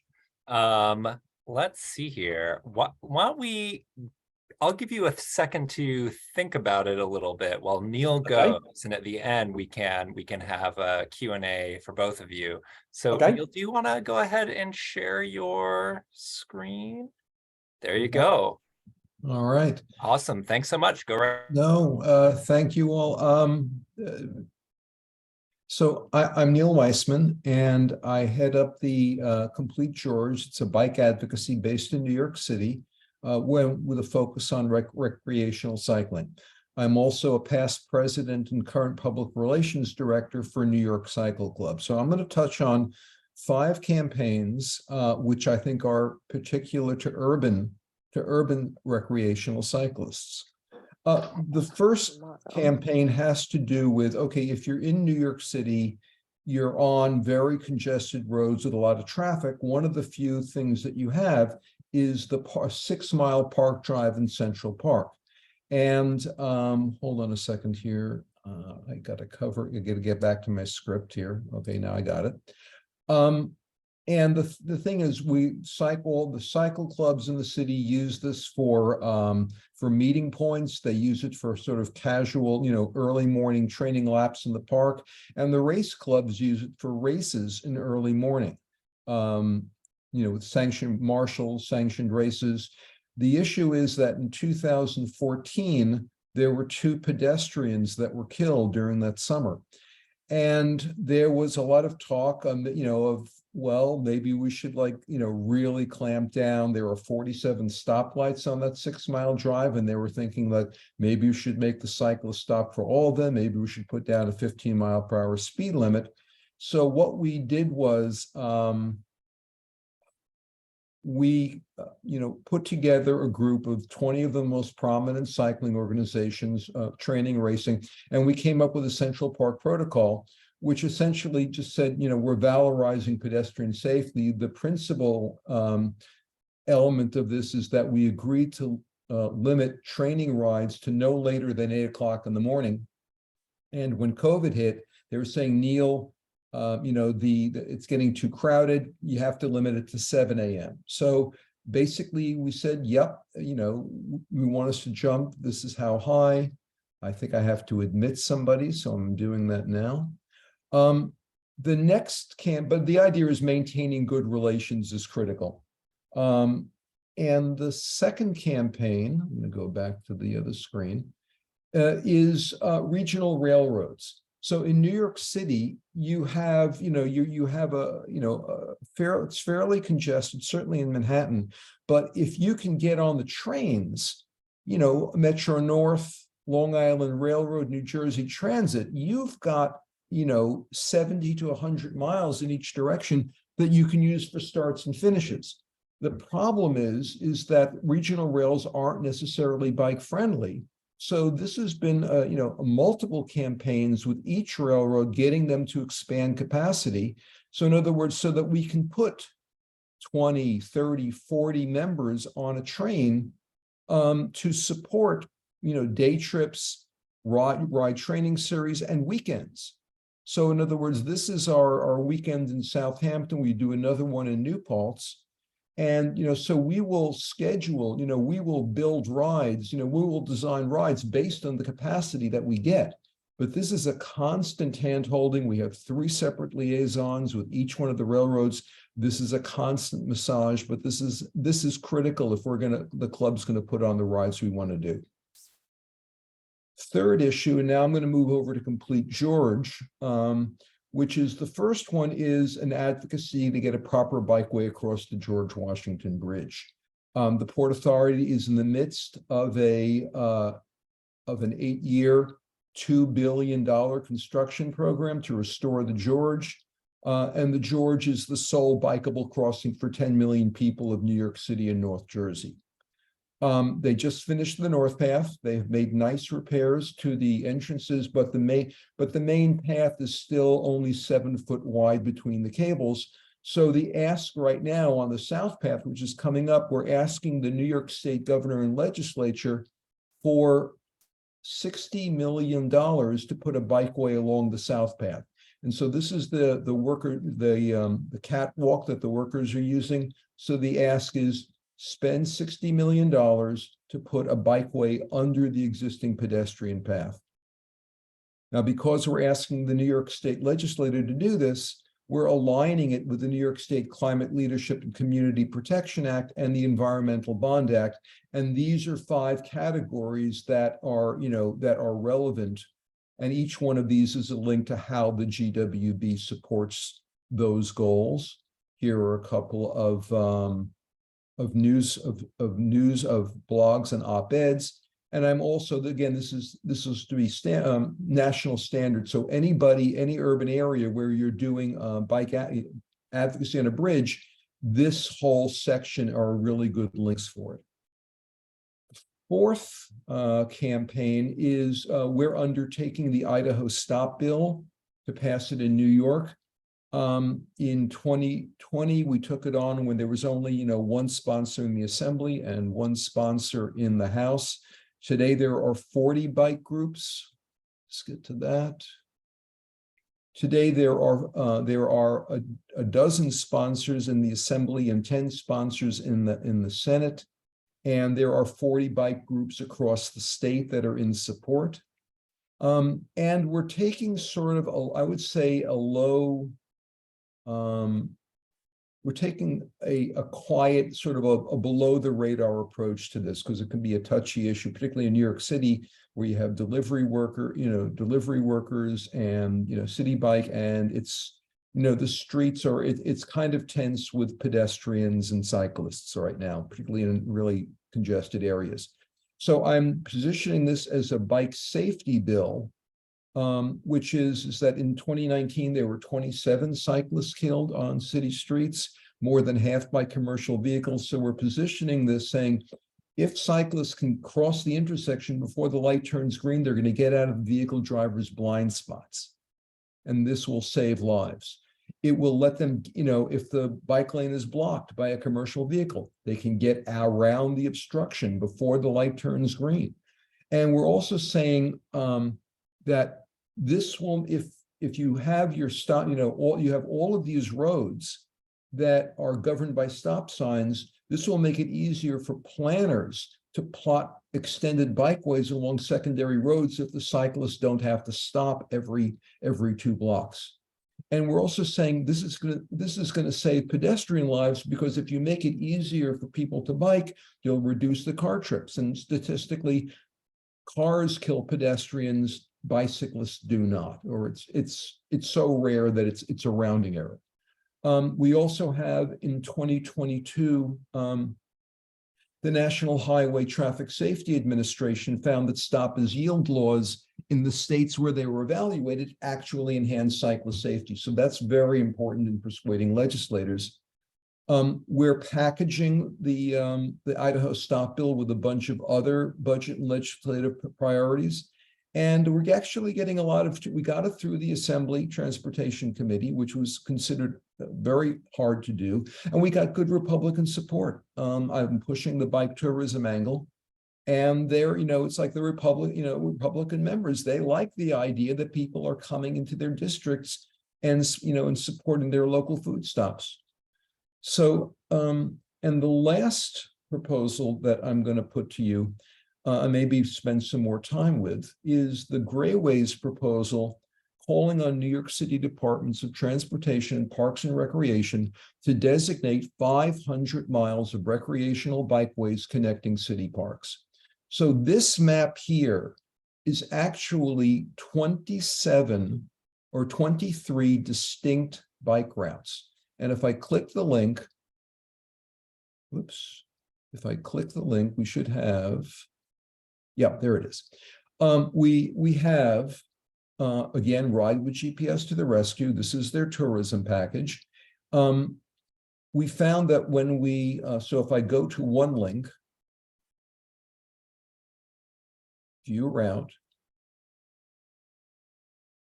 So we have, so we have this one master collection, but each one of them links back to a specific bike route. And let me go back to this for a second.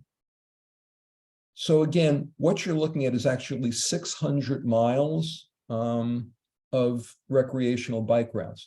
Now, what this does is it actually takes, New York City has 1,500 miles of bikeways, that can be separated on road, but this route also includes residential streets with no treatment and commercial areas that are empty on weekends. So this is a weekend recreational proposal.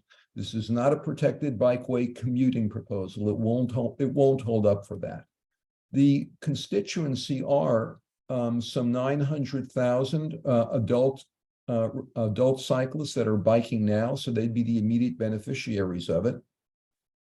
They span the Bronx, Brooklyn, Queens. So this is kind of evades Manhattan, but it sort of works from the outside in, all the parts of the city that don't get don't get the facilities or the last to get. We're taking destinations at the very ends of the city and working backwards. We're leveraging New York City's ferry and subway systems. You can take your bikes on the subways and the ferries. And remember the earlier problem of we have too much congestion in Central and Prospect Park. Well, this will unload some of those people, say where we're giving them other places to go. We're featuring neighborhood food stops and points of interest, again, where this is a tourism bill. And we're incorporating city playgrounds at regular intervals to give people places to go. Remember, it's a human-powered transportation network. We're not looking to take parking spots. We're not closing streets. We're not involving NYPD. Now let's using those 4 categories of cyclists. So the first people are using it are going to be that 8%, the people who are biking now, 8%, 900,000 is about maybe 15% of New York City of New York City population. But as we start, the first iteration is really a ride with GPS tourism package, just get the routes up there. But then we start to upgrade them. We're getting DOT and parks to say, okay, let's get serious about this. So as we upgrade it, we're putting in, if you have a quiet street and you put a standard bike lane, you get a comparable level of reduction than if you put a protected bike lane on a high traffic street. Here are your 4 categories of cyclists. And right now, I'd say this whole network right now is about a 2.5. If we mitigate it, we can probably get it down to a 2. So the upgrade strategies, where the DOT is, New York City Department of Transportation is always coming up with new stuff. So as new projects come online, you integrate it. You crowdsource, because as you say, this is like 23 bus routes. And people will say, well, you can make improvements here. So you start crowdsourcing. You don't see much in New York City in the way of bike boulevards. That's mostly used outside. But once you start routing outside the boroughs, you can start using the bike boulevard technique. You can permit cyclists to yield versus stop. You can let municipalities, set speed limits to make these routes more possible. There are places where they're private property, like there's a road in the foreground, a road in the foreground, and there was an owner who, basically came out with a baseball bat as we tried to cross through here. So there has to be some, prevail upon these owners with some kind of tax break to say, let us cut through this stuff. This is a road out in Queens. This blue line up here, that's Rockaway Boulevard, 6 lanes, heavy commercial traffic. But you can also, do a workaround through the Aqueduct Racetrack parking lot and an alley behind the Home Depot to bypass this stuff. Where it isn't feasible to do this full time, the borough presidents can do ciclavias. You can do bike to work Mondays. The mayor is trying to get people to come back to their offices. And you can rotate the routes for variety.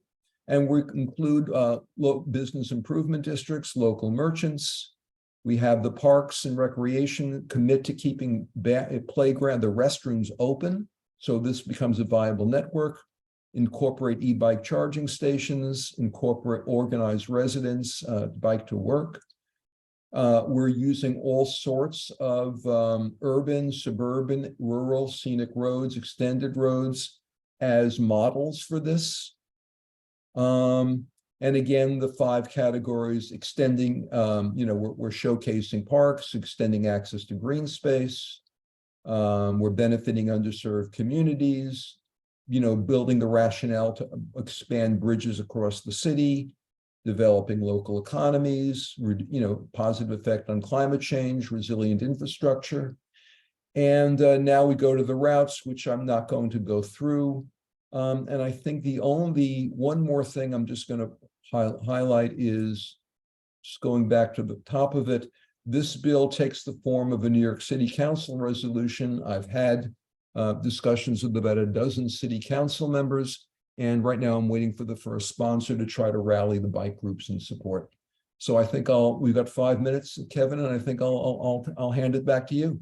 Yeah, thanks so much.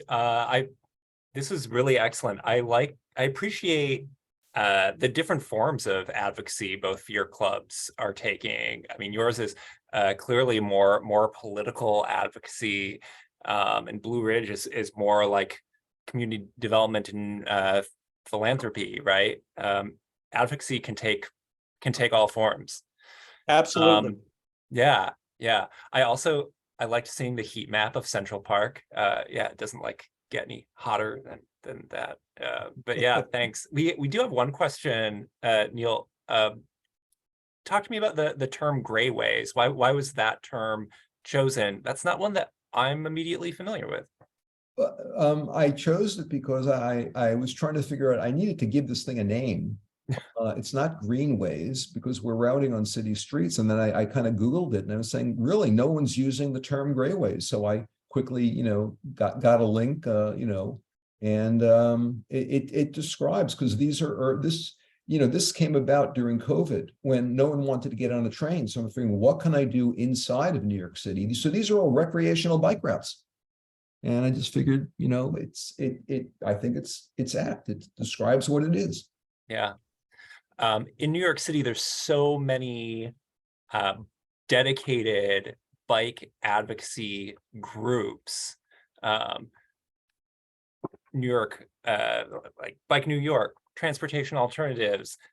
Talk to me a little bit about coalition building. What does that look like where you are?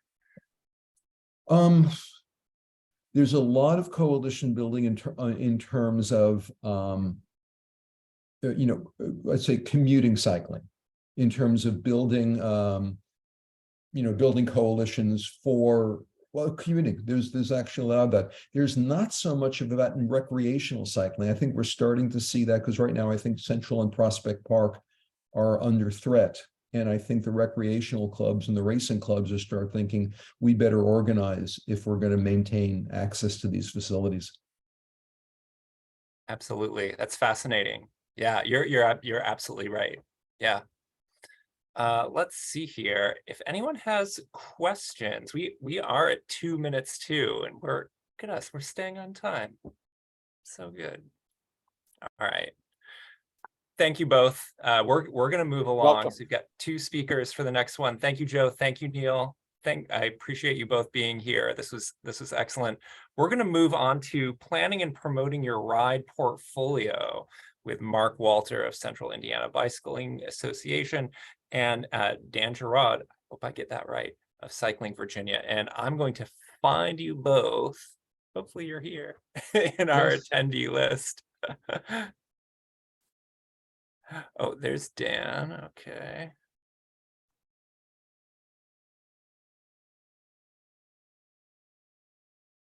And Mark, here we go.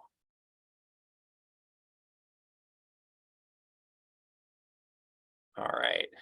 You are both co-hosts so you can turn on your video, you can share screen. I'm gonna stop or pause my screen share. I don't know if you decided who's going first, but I will let you take it away. Mark, you're welcome to go. All righty, let's do this and let's share.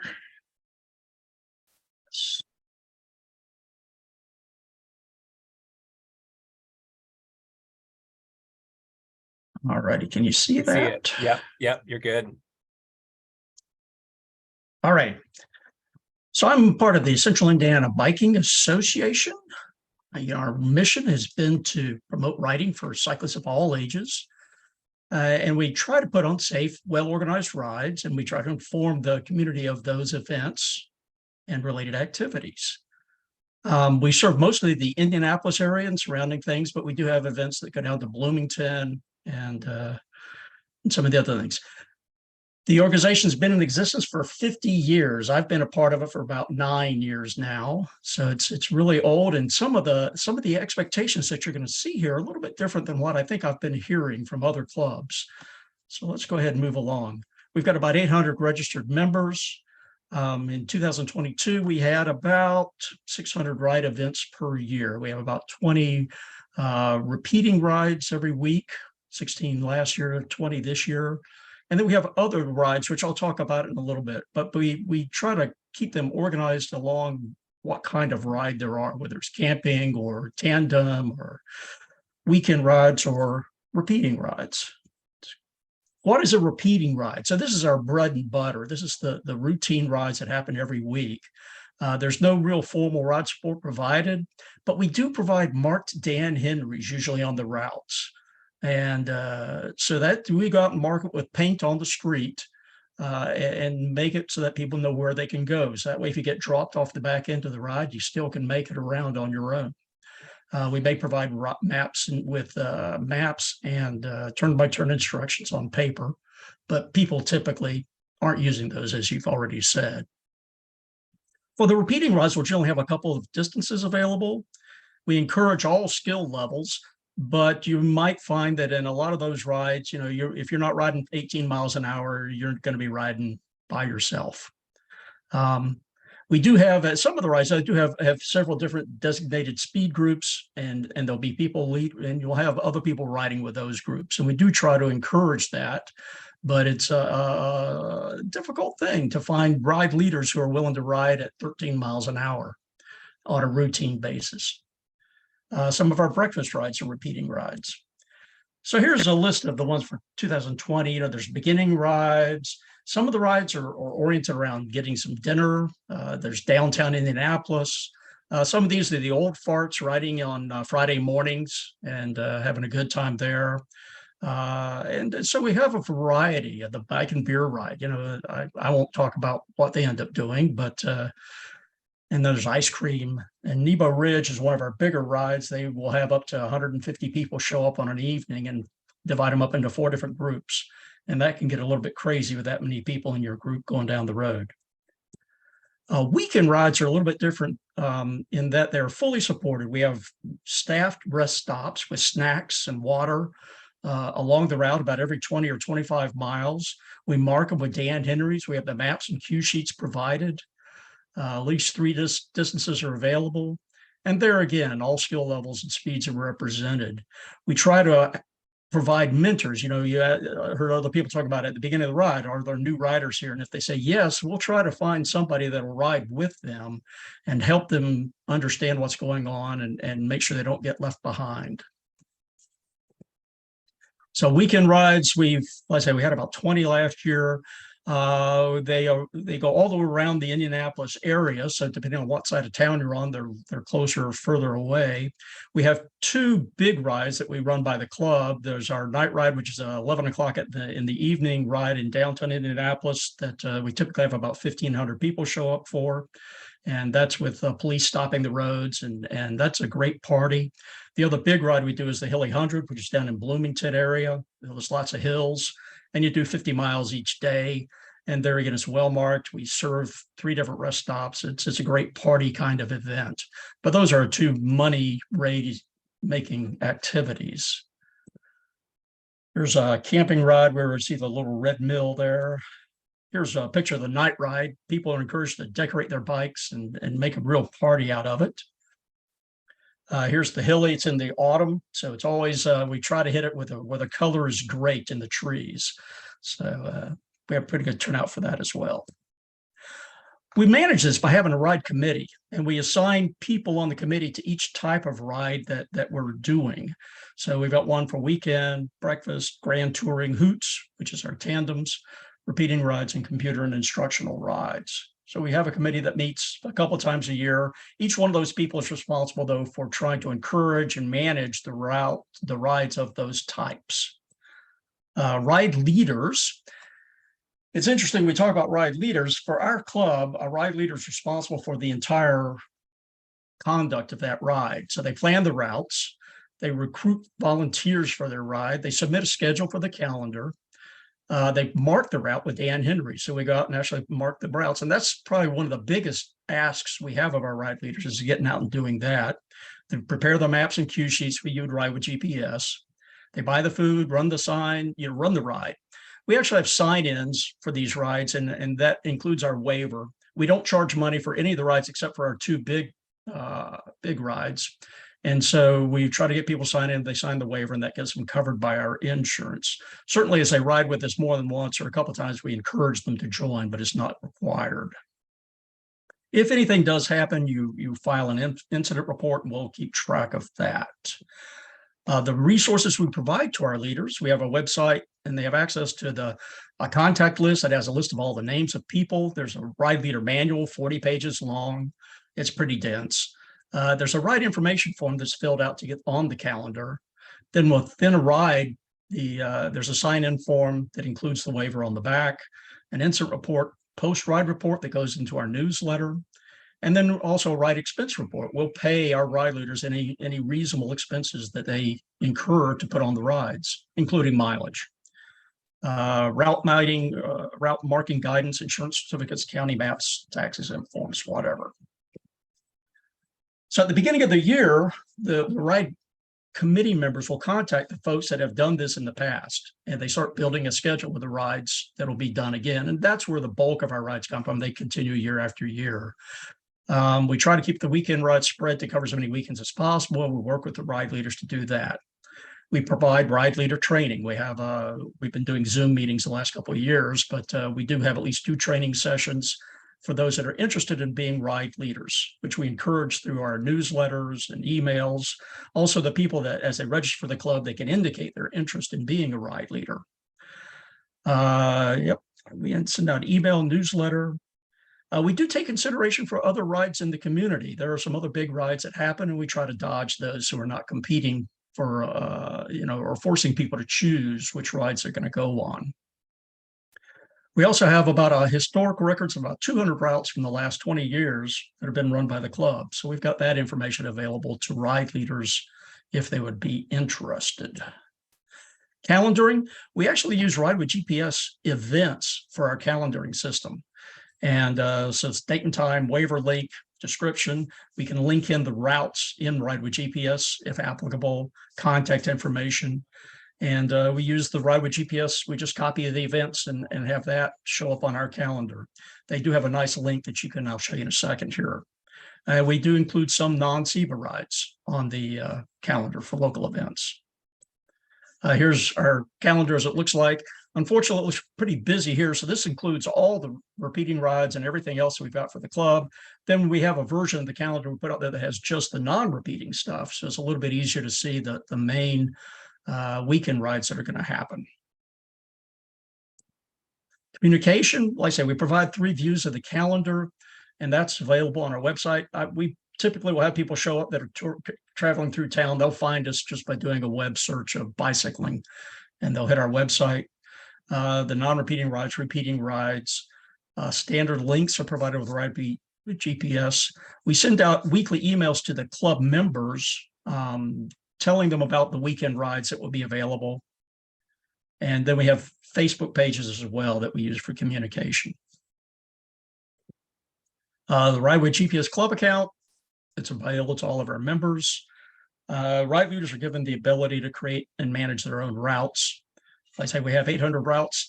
And this new thing that Ride with GPS just came out with is map view of route map view. As you see the picture here, this is Central Indiana. If you click on one of those buttons, it says there's 12 routes in our library for that location. So this is a fantastic addition that I'm really excited about, because I know we've got a bunch of routes out there, but it's very difficult sometimes to figure out which ones are anywhere close to you. And this will give us that capability in spades. So that's about all I needed to say. Thanks so Dan? much, Mark. This is really excellent. I love how organized your club functions are, and yeah, this really well done. I had the pleasure of going to Indianapolis last summer for the Major Taylor Invitational, and I probably went on a route similar to what you have here, and it was beautiful. Yep. All right, we have with you, who is next here? Dan. Here we Dan. go. There, Dan. I'm like, where did you go? You should be able to share your screen. And just like we did with the last session, we'll do a joint Q&A. So think about questions for both of these presenters about ride calendaring. Thank you. Go right ahead. Sure. All right, let's see, I'm trying to get there. Okay, my name's Dan Girouad, and actually I have a website called Cycling Virginia. It's in its 5th year, and we get roughly about 70,000 unique visitors a year. It gives you all the information about cycling in the Commonwealth of Virginia, as well as all the events that are held in every discipline of cycling, from BMX, century and fun rides, cyclocross, mountain biking, gravel riding, and road racing. What I have done is I put a paper together here. It's something I thought about for the last couple of years, really to help event promoters and people who would like to put on recreational cycling events, and really provide a resource for them, more of a checklist list. And it's a very in-depth paper. It's about 20 pages long, and it goes into a variety of things. And for the sake of time today, I will only go over a little bit of it, but you're welcome to get a copy of the paper. So we're going to consider 9 steps of crafting and implementing a marketing promotional strategy.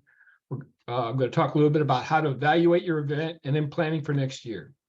So you're going to understand why you want to have a cycling event, developing realistic budget and promotional campaign, determining the promotional mix and implementation strategy, networking, collaboration, and community outreach, collecting data before, during, and after the event, and measuring the event outcomes and your return on investment. The key to designing a successful cycling event is planning and creating a clear sense of purpose. So why do you want to have this cycling event? And you really need to start planning months in advance. My recommendation, a good rule of thumb, is at least 10 months in advance. And it's important to define your purpose for the event so you can plan to ensure, so everybody who's there, your stakeholders, your volunteers, whether you've got employees working, you're all working towards a common goal. And there can be any number of reasons for having a cycling event, such as raising funds for the organization, cycling clubs, local nonprofits. You can raise funds for bike trails. You want to inform and educate the community about causes, bike safety, or need for bike lanes, bike parks, and encouraging tourism, and specifically sports tourism. Step 2 is really to pick a date and stick with it. This is a critical step because everything is going towards that event date, and you want to be able to track the number of participants in order to meet your revenue goals. So if you're planning on hosting an annual event, claim your date. Like if it's the first Saturday in May, it's you advertise it as always being on that first Saturday in May. Make sure you're not competing with other similar events in your region on the same day. And that is, when I say that, is there are cycling events, if you really look at a calendar, they're held across every state, multiple days a year. It's all right to have an event held on the same day. Just don't do it with at least within 75 miles of one another on the same day, or roughly with a 1.5 hour drive time, because then you're really competing for a smaller market. Claiming your date will help other cycling event planners be aware of the event and hopefully not overlap and compete for the same participants. Will help past participants who enjoyed your event to make plans to attend again and encourage others to join them. So word of mouth is your best advertising. So my step 3 is where you choose the event is critical to maximizing the attendance and the impact of future success of the event. You got to determine how easy it is for attendees to get to the venue and park on or near the site. How is the site best suited for logistics of post-event activities, if you're going to have them? Bathrooms, porta-johns, places to sit, relax, and eat after finishing. Plan routes to maximize car and bike minimize, and consider the placement of rest stops, whether they can be used more than once. So parking shouldn't adversely impact the surrounding community or businesses. That's not going to go over well, and you're not going to get any support from the community for future events. Roads with the so the other thing you need to do, and I'm sorry about New York City, but you got to have roads with at least amount of traffic for safe riding experience, especially for those that are new to cycling. And it's also important for good community relations. For safety reasons, avoid having cyclists riding on both directions on high traffic roads unless it's absolutely necessary. Now, I've been on a few rides where they have you doing an out and back, and I don't recommend that at all, because again, you've got people riding in two abreast sometimes, even though they're supposed to do single file, and it's really a traffic congestion. Finally, be sure to ride the route or routes to gauge the traffic and road surfaces conditions, and if rest stop placements make sense. Step 4 is really develop a budget. You can't have a successful event without a clear understanding what to charge and how to cover those expenses. So you've got to create a detailed budget anticipating revenues and expenses, in-kind contributions as well. Revenue should include registration fees, community and corporate sponsorships, and this can be in the form of cash and donations. Expenses should include the cost of planning, promoting the event, facility equipment, rentals, insurance, licenses, permit fees. Yes, you do. Sometimes you have to get permits to be on public roads. Credit card fees, website printing, signs, road markings, mailing, t-shirts, giveaways, entertainment, policing, setup, cleanup fees, food and beverage and labor costs, reimbursement expenses, especially for your SAG support, for gas, and stocking your aid stations. And that's just to name a few. Set your price. Understanding your customer and your competitors and perceived value of your event is offering. So do your research. What are other similar events charging or have charged? Reach out to other event planners. Ask them, how well has your event been attended?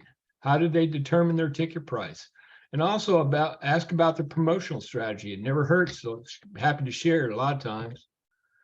Another approach to the pricing strategy is obviously cost-basis approach, which is determined by taking the total event cost divided by anticipated number of tickets sold. Well, that's going to be hard because especially if you're a first-time event, you're going to just have to, again, gauge some expectations. So setting your price, there's really kind of two ways to do it. One, you can do a general admission or full price ticket. Doesn't matter when you register, the ticket price will always be the same. However, as you know, most events do tiered pricing. So admission prices vary over time. So a lot of events, if it's been around for a while, very well attended, and tickets sell out quickly. A lot of times what people do is do an early access ticket, like give a week to 2 weeks to their past participants to register early. Early bird tickets, that's basically you're offering a discounted fee. And what you're also doing is you're really trying to attract some out of area. You need to do marketing to out of area because those people are going to buy those early bird tickets a little bit more than your locals, which we'll go into in just a minute. Early bird tickets for those out of area folks will stay in hotels. They'll eat in your restaurants. They'll buy more food, and that generates more tax revenue. And you got your advanced tickets. That's really just closer to the event. The price again goes up a little bit more. And then you got your general admission. So 30, 45 days before the event, you're paying the full price for the ticket.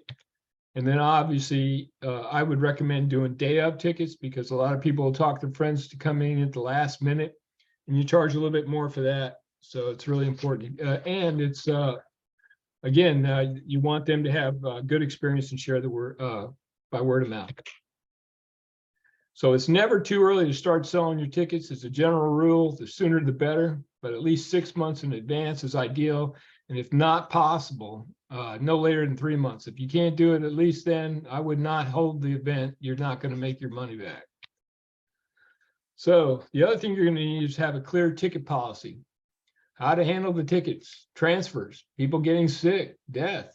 What happens in case of inclement weather, the day of event? So is it a rain or shine event? A lot of those events happen. And is there an alternative rain date?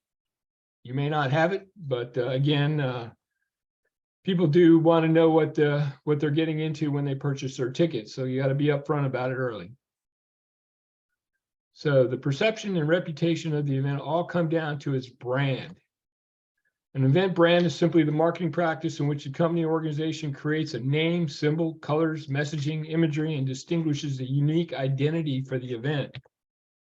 So your event elements that go into the brand are your logo, your slogans, your colors, your graphics, and fonts. And when the event is over, the experience is, the underlying message will be what your participants remember. So an outstanding brand will help your attendees recall positive emotions related to your event, or negative sometimes. So you got to create an event page, and I would recommend doing it on a website. However, if you really don't have the money, it's not, websites are relatively inexpensive now as compared to several years ago.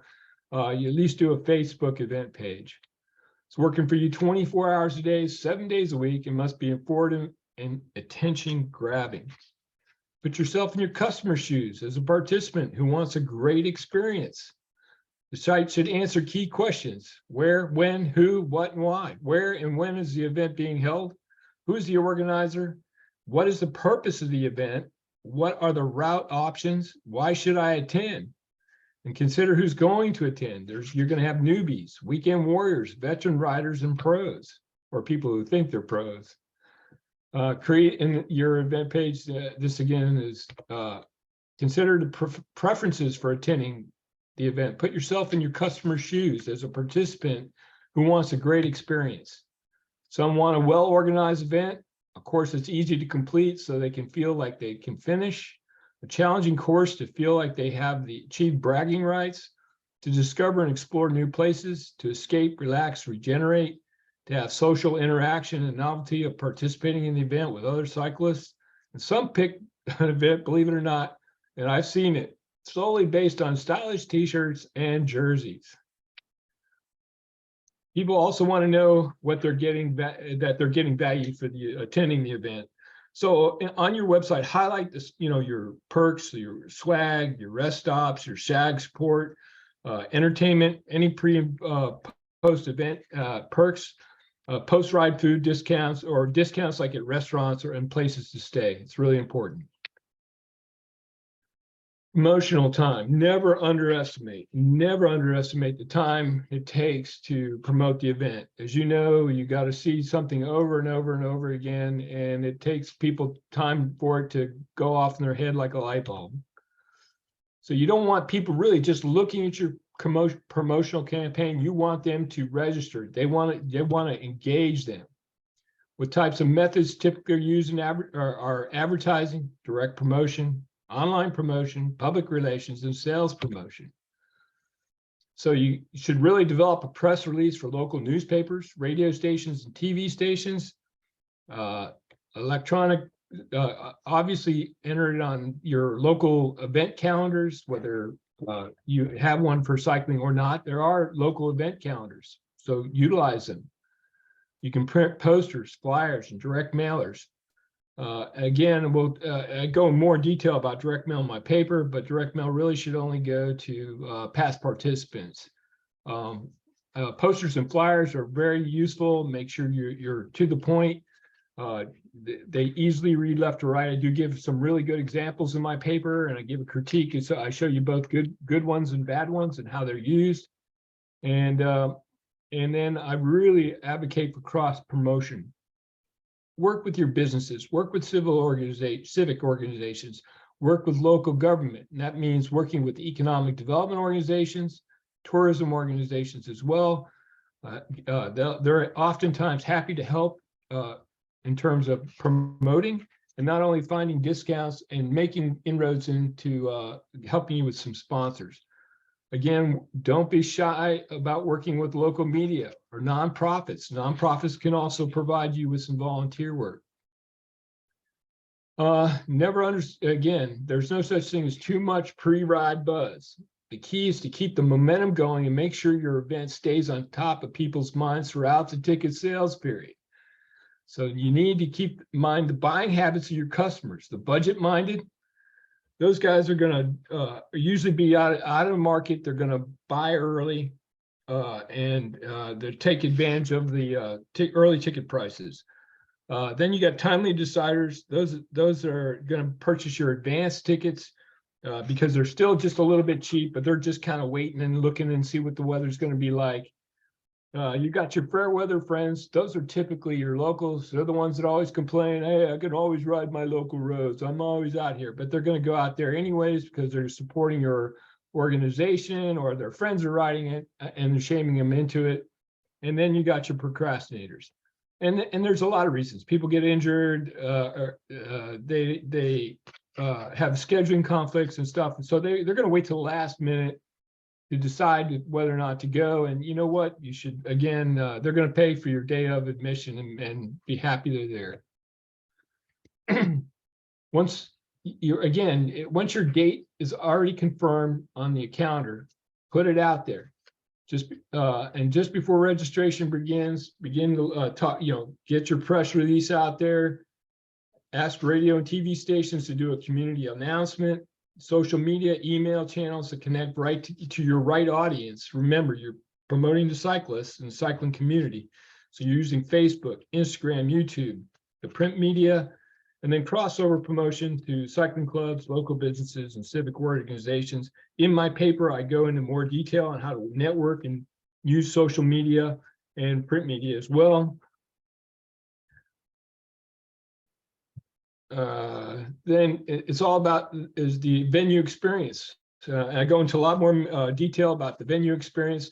In pack and pickup, man, you need to have your sponsors sheets out there. You need to have your logo prominently displayed. If you've got t-shirts and stuff you're selling and other things, have it out there displayed. It's all about the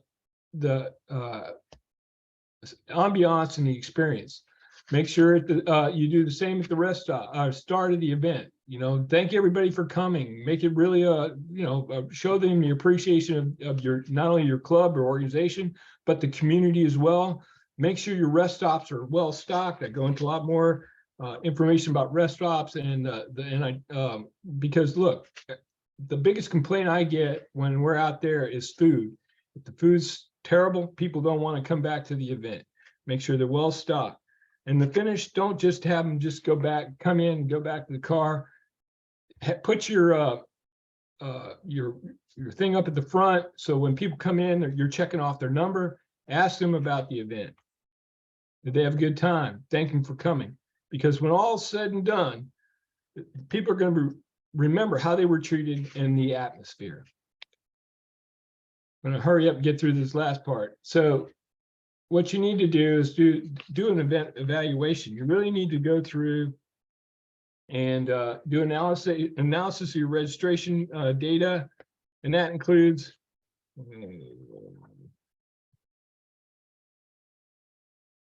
look at your total registrations, sales of your tickets, and what type of tickets you did over the course of if you're using the various sliding scale. The number of out-of-town and out-of-state registrations, actual attendance or event check-ins, because people are going to buy tickets but may have not shown up. Number of new versus returning event attendees, total registrations by gender, if you ask that, the age ranges, if you ask that, and did people take advantage of camping, or were they if they were out of town, or did they find out if you got any data from working with if you have a hotel sponsor, how many people stayed in their hotel. And then you want sales data for merchandise. You can do a lot of stuff with social media. Social media has a lot of metrics in it. I go into a lot more detail on how to measure all the different types of social media metrics. Do not underestimate participant surveys. I've got a list of 10 quick survey questions. You can either do that in person after the event, or in person after they finish the event, or you can send it out and ask them to complete the survey. And the other important one is always survey your volunteers, because they hear what people say at the rest stops. They know what's going on that you may not get. So I have some short surveys too for your volunteers, and they are very short and to the point. And then lastly, write a report. I can't tell you enough that it's important to really take it in and have a record of what all the information that took place, or everything that took place, because you can always make your event better. And again, if you want a copy of my paper, I'm Daniel Girouad, Cycling Virginia. You can reach me at dan@cyclingva.com. Thanks so much, Dan. And yeah, I've seen the paper. It's super good, super thorough. I mean, it's really a how-to manual to like produce solid events year after year. So thank you so much for speaking with us. The only comment was our friends in Northern California added, with rains, fires, landslides, epidemics, it's also essential to let people know what happens if the event is canceled, and full and partial refund policies. I appreciated that too. Yeah, thank you so much, Mark, Dan. I am going to move on to our final guest. If you have been with the league for a long time, or any amount of time, you know our cooperative insurance program with American Specialty Insurance. Maybe you've even joined us for our annual insurance call. Today, Jina Doyle is with us again. She's going to talk about strategies for mitigating risk in your club rides. So I'm gonna make sure she's got the solid half hour to do that. Jina, I see you. I'm gonna make you a co-host. There you go. And you can take it away. Do you have slides to share? I do. You Okay, should you be should seeing them here shortly. see it. Okay. I am just going to pull this one over here. And so you still see the full screen one, correct? Sure do. And I'll be monitoring the chat for any additional, if we have time. Yeah, so feel free to come in with your questions. All right. Well, thank you, Kevin and team, for having us here. As Kevin said, my name is Jina Doyle. I work at American Specialty. We are the insurance and risk management provider for the league for about 30 years. I personally have been with the league for 22 years.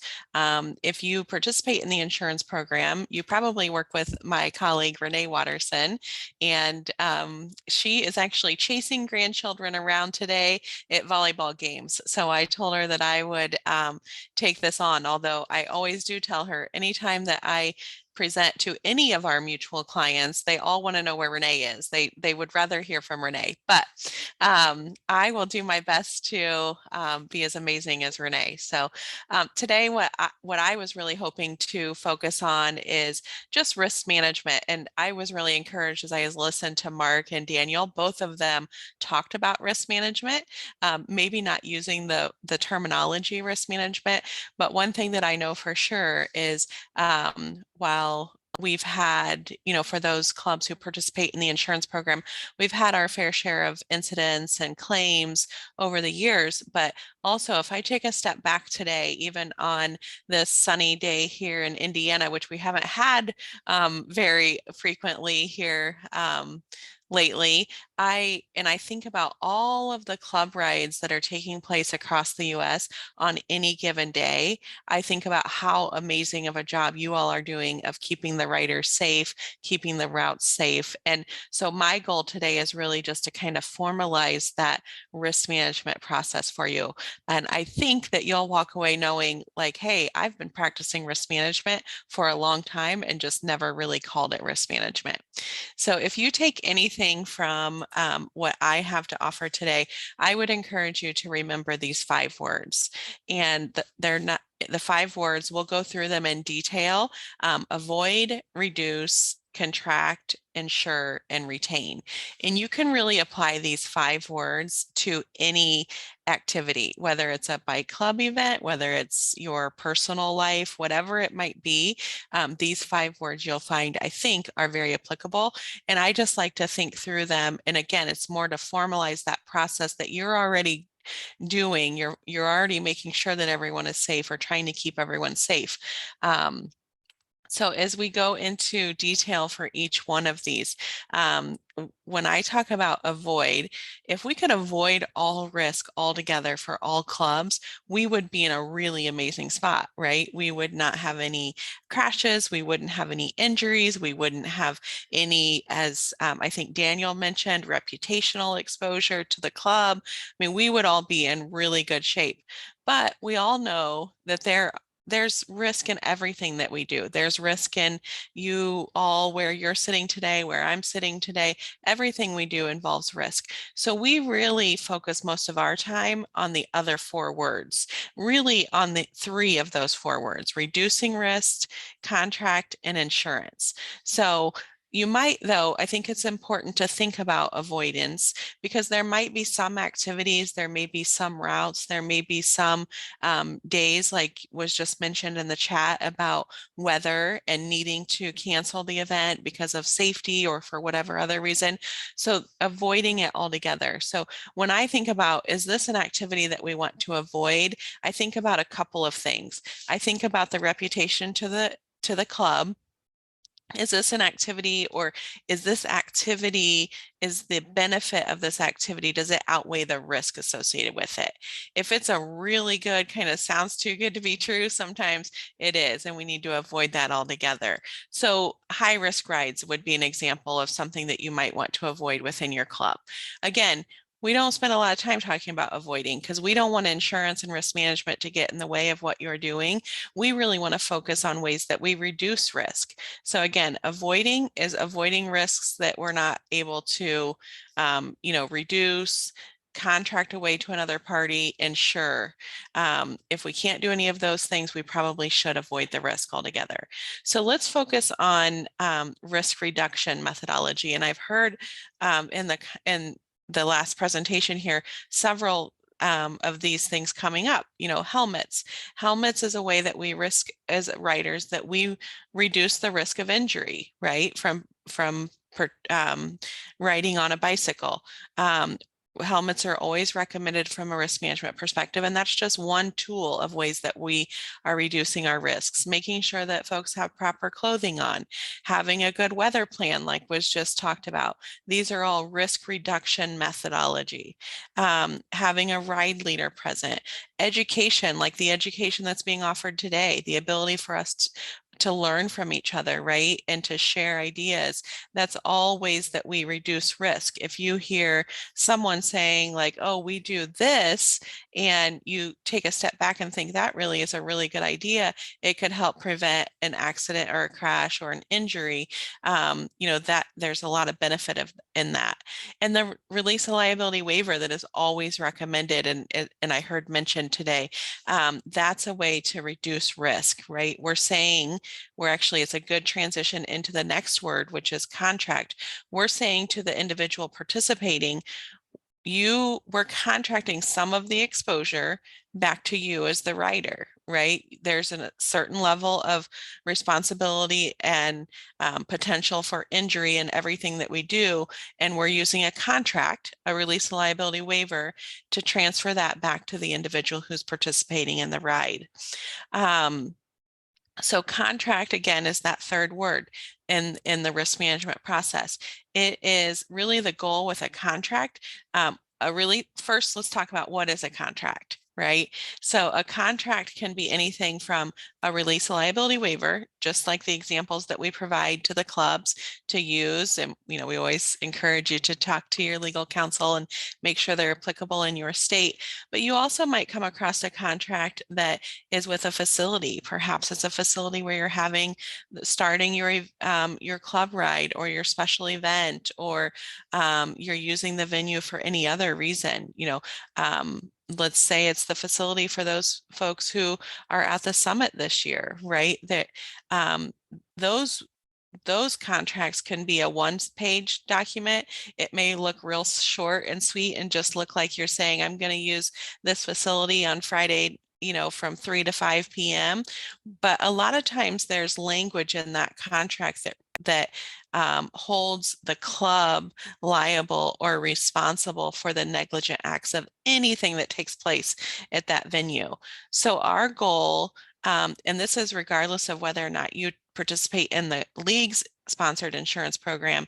But our goal for a club is for you to take responsibility for your own actions, and hopefully you have insurance to back that up, and for the other party to take responsibility for their actions, as opposed to having the other party transfer all of their liability and all of their exposure over to you as the club owner. So as the club, let's just use kind of an example of a contract and where you could potentially find yourself responsible. Let's say that you're using a venue to start your event, and the restrooms, there's wet floor, right? And one of the participants goes into the restroom, slips and falls, and is injured. There might be a contract that says, if not for the club being there, we wouldn't have this loss, and therefore, club, you are responsible. But if the club is not technically responsible for keeping the bathroom clean and free from water, you really don't want to assume that responsibility in a contract. So we always encourage you to look at a contract. The goal of your contract is going to be for each party to take responsibility for their own actions, right? As opposed to the contract being one-sided where you might be assuming responsibility for someone else's negligence. The fourth word is insurance. Insurance is a risk management tool. We buy insurance to be able to transfer the exposure for that you have for any of your club rides or your special events or fundraising activities or advocacy work, all of that, you're transferring the exposure from those events to the insurance company. So it's really important to know what is covered and what is not covered so that you aren't participating or running an activity that's not covered by insurance. And the fifth word, just by way of giving some additional information, is risk retention. And risk retention is a lot of times unintentional, right? We didn't realize that it wasn't going to be covered by insurance, and we didn't transfer it to another party, and we didn't reduce the risk, and therefore we're responsible for it as a club out of our own pocket. So like I said, a lot of times that's unintentional because we failed to identify an exposure.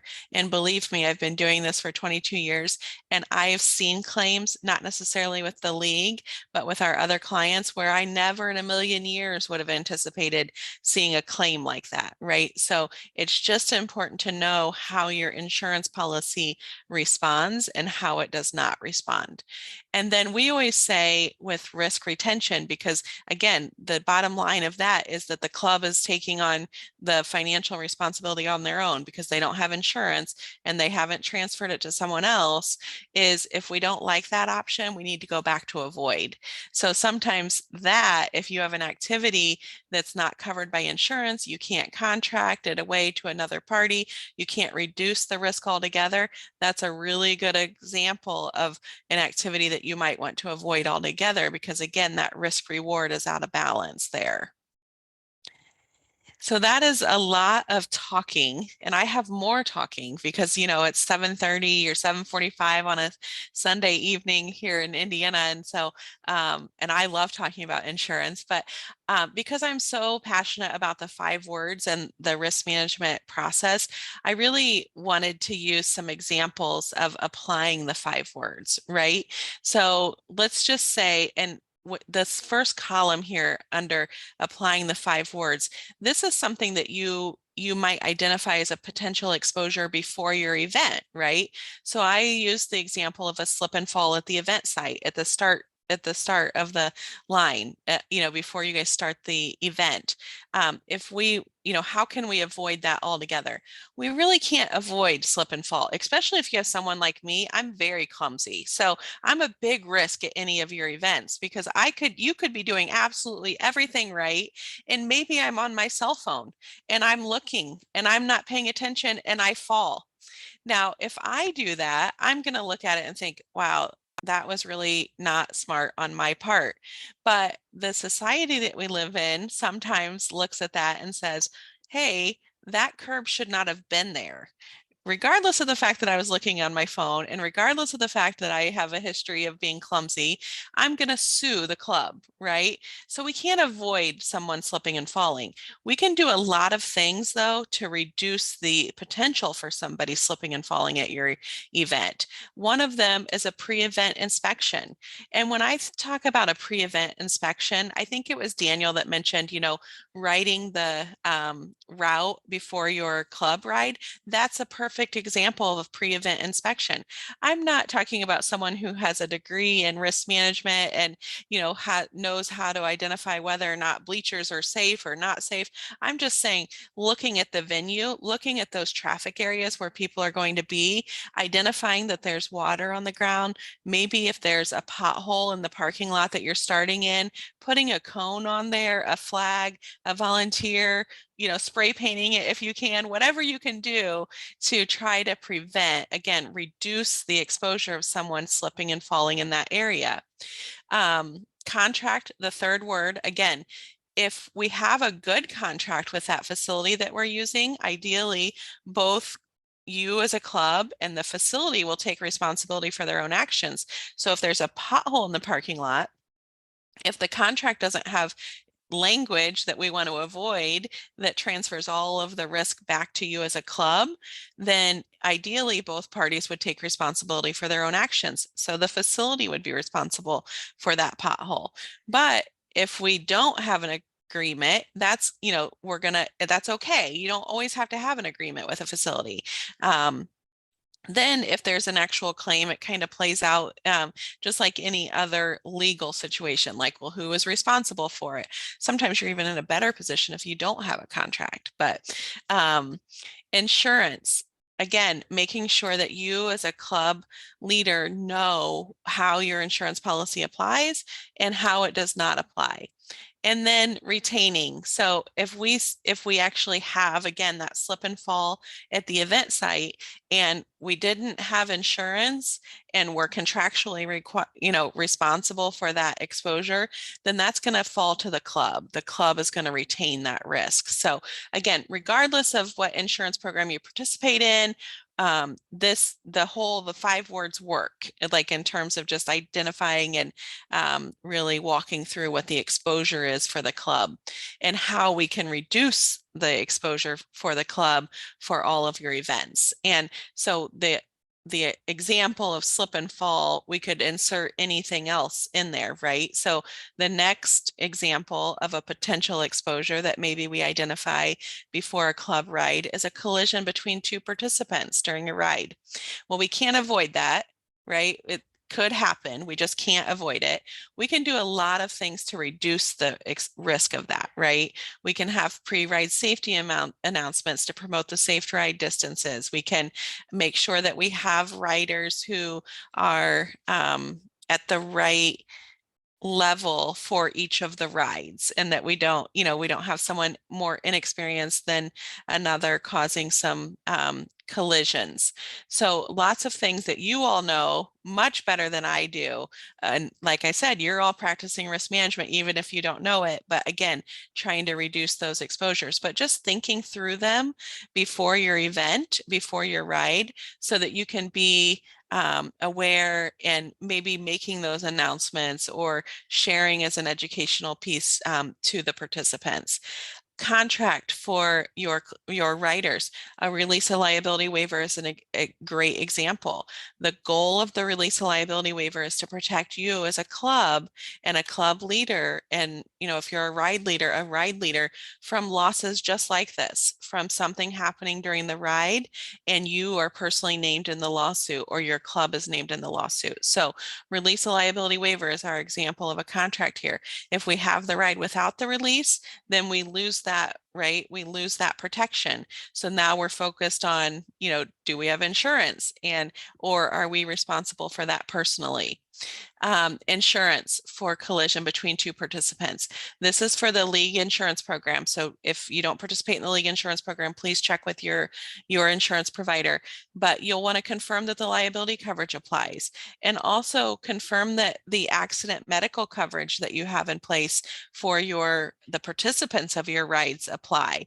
And then if it if there is that coverage, which under the league insurance program there is, making sure you report those incidents to the insurer, right? You don't want to have this insurance coverage out there and available and someone be injured and think like, wow, I have $10,000 of medical expenses and I have a $8,000 deductible under my personal medical insurance policy.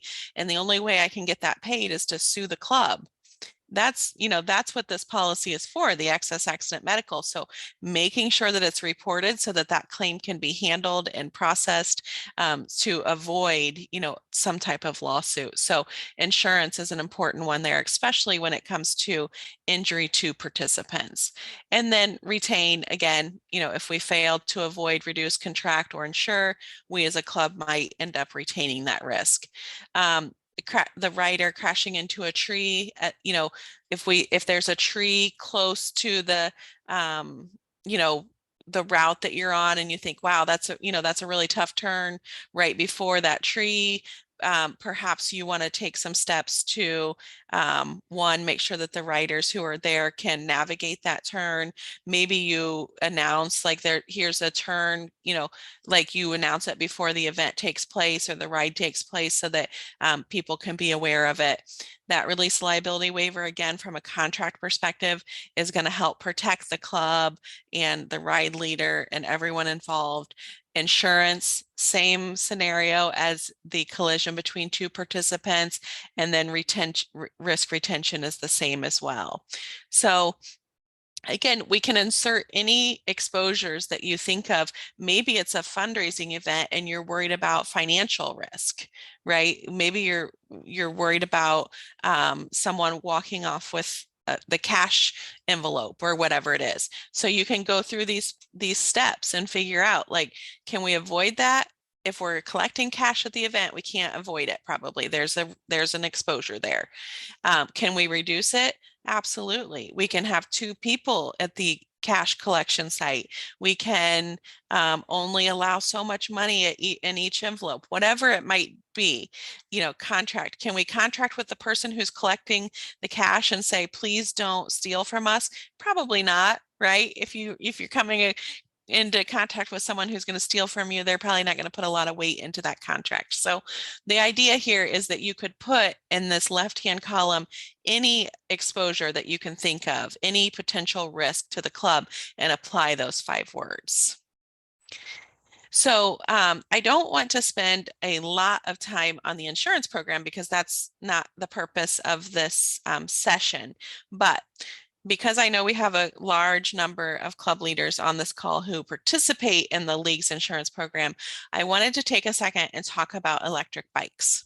So first and foremost, I'm really excited to announce that for the 2023 insurance program, there is not a restriction on any class of electric bikes under the league's insurance program. And as long as that bike meets the definition of an electric bike as defined by the Consumer Product Safety Commission, which is also consistent with the league's classification of electric bikes in that class 1, 2, or 3. So if you are a club leader and you've struggled with class electric bikes and you've struggled about like, how do we identify if it's a class 1, class 2, class 3, and you are sitting there thinking, this is really exciting, I don't have to deal with that anymore, I'm really excited, you need to thank Kevin and his team because they advocated for this very, very hard for all of the clubs. And we then took that and we advocated to the insurance company. So by way of background, the insurance industry is somewhat concerned with electric bikes when it comes to the ability to use throttle only on those bikes, right? Where you don't have to use pedal for any pedal assist. So the solution from the insurance company's perspective was, let's cover class 1 and class 3 and we'll exclude class 2. Well, then, as we worked with the league and as the league worked really hard to give a lot of details to the insurance company so that we could we heard all of the concerns. We can't tell of the difference between a class 1, class 2, class 3, right? It's not as easy as it looks. And, what if somebody uses a class 2 and we didn't know, we failed to identify, and now we're retaining that risk. We don't want that for the clubs. So good news for those participating in the insurance program, as long as it's an electric bike as defined by, like I said before, the club's classification, or the league's classification, I'm going to go there. The insurance policies will protect the club, the excess accident medical coverage will apply. So again, all 3 classes of electric bikes are acceptable under the insurance program. Like always, we recommend a release liability waiver and helmets, and that's consistent with most of the events that we would, or activities that we would come into play with. So with that was kind of the quick overview that I wanted to provide. I have provided Renee's contact information and my contact information. You should feel free to reach out to either one of us at any time.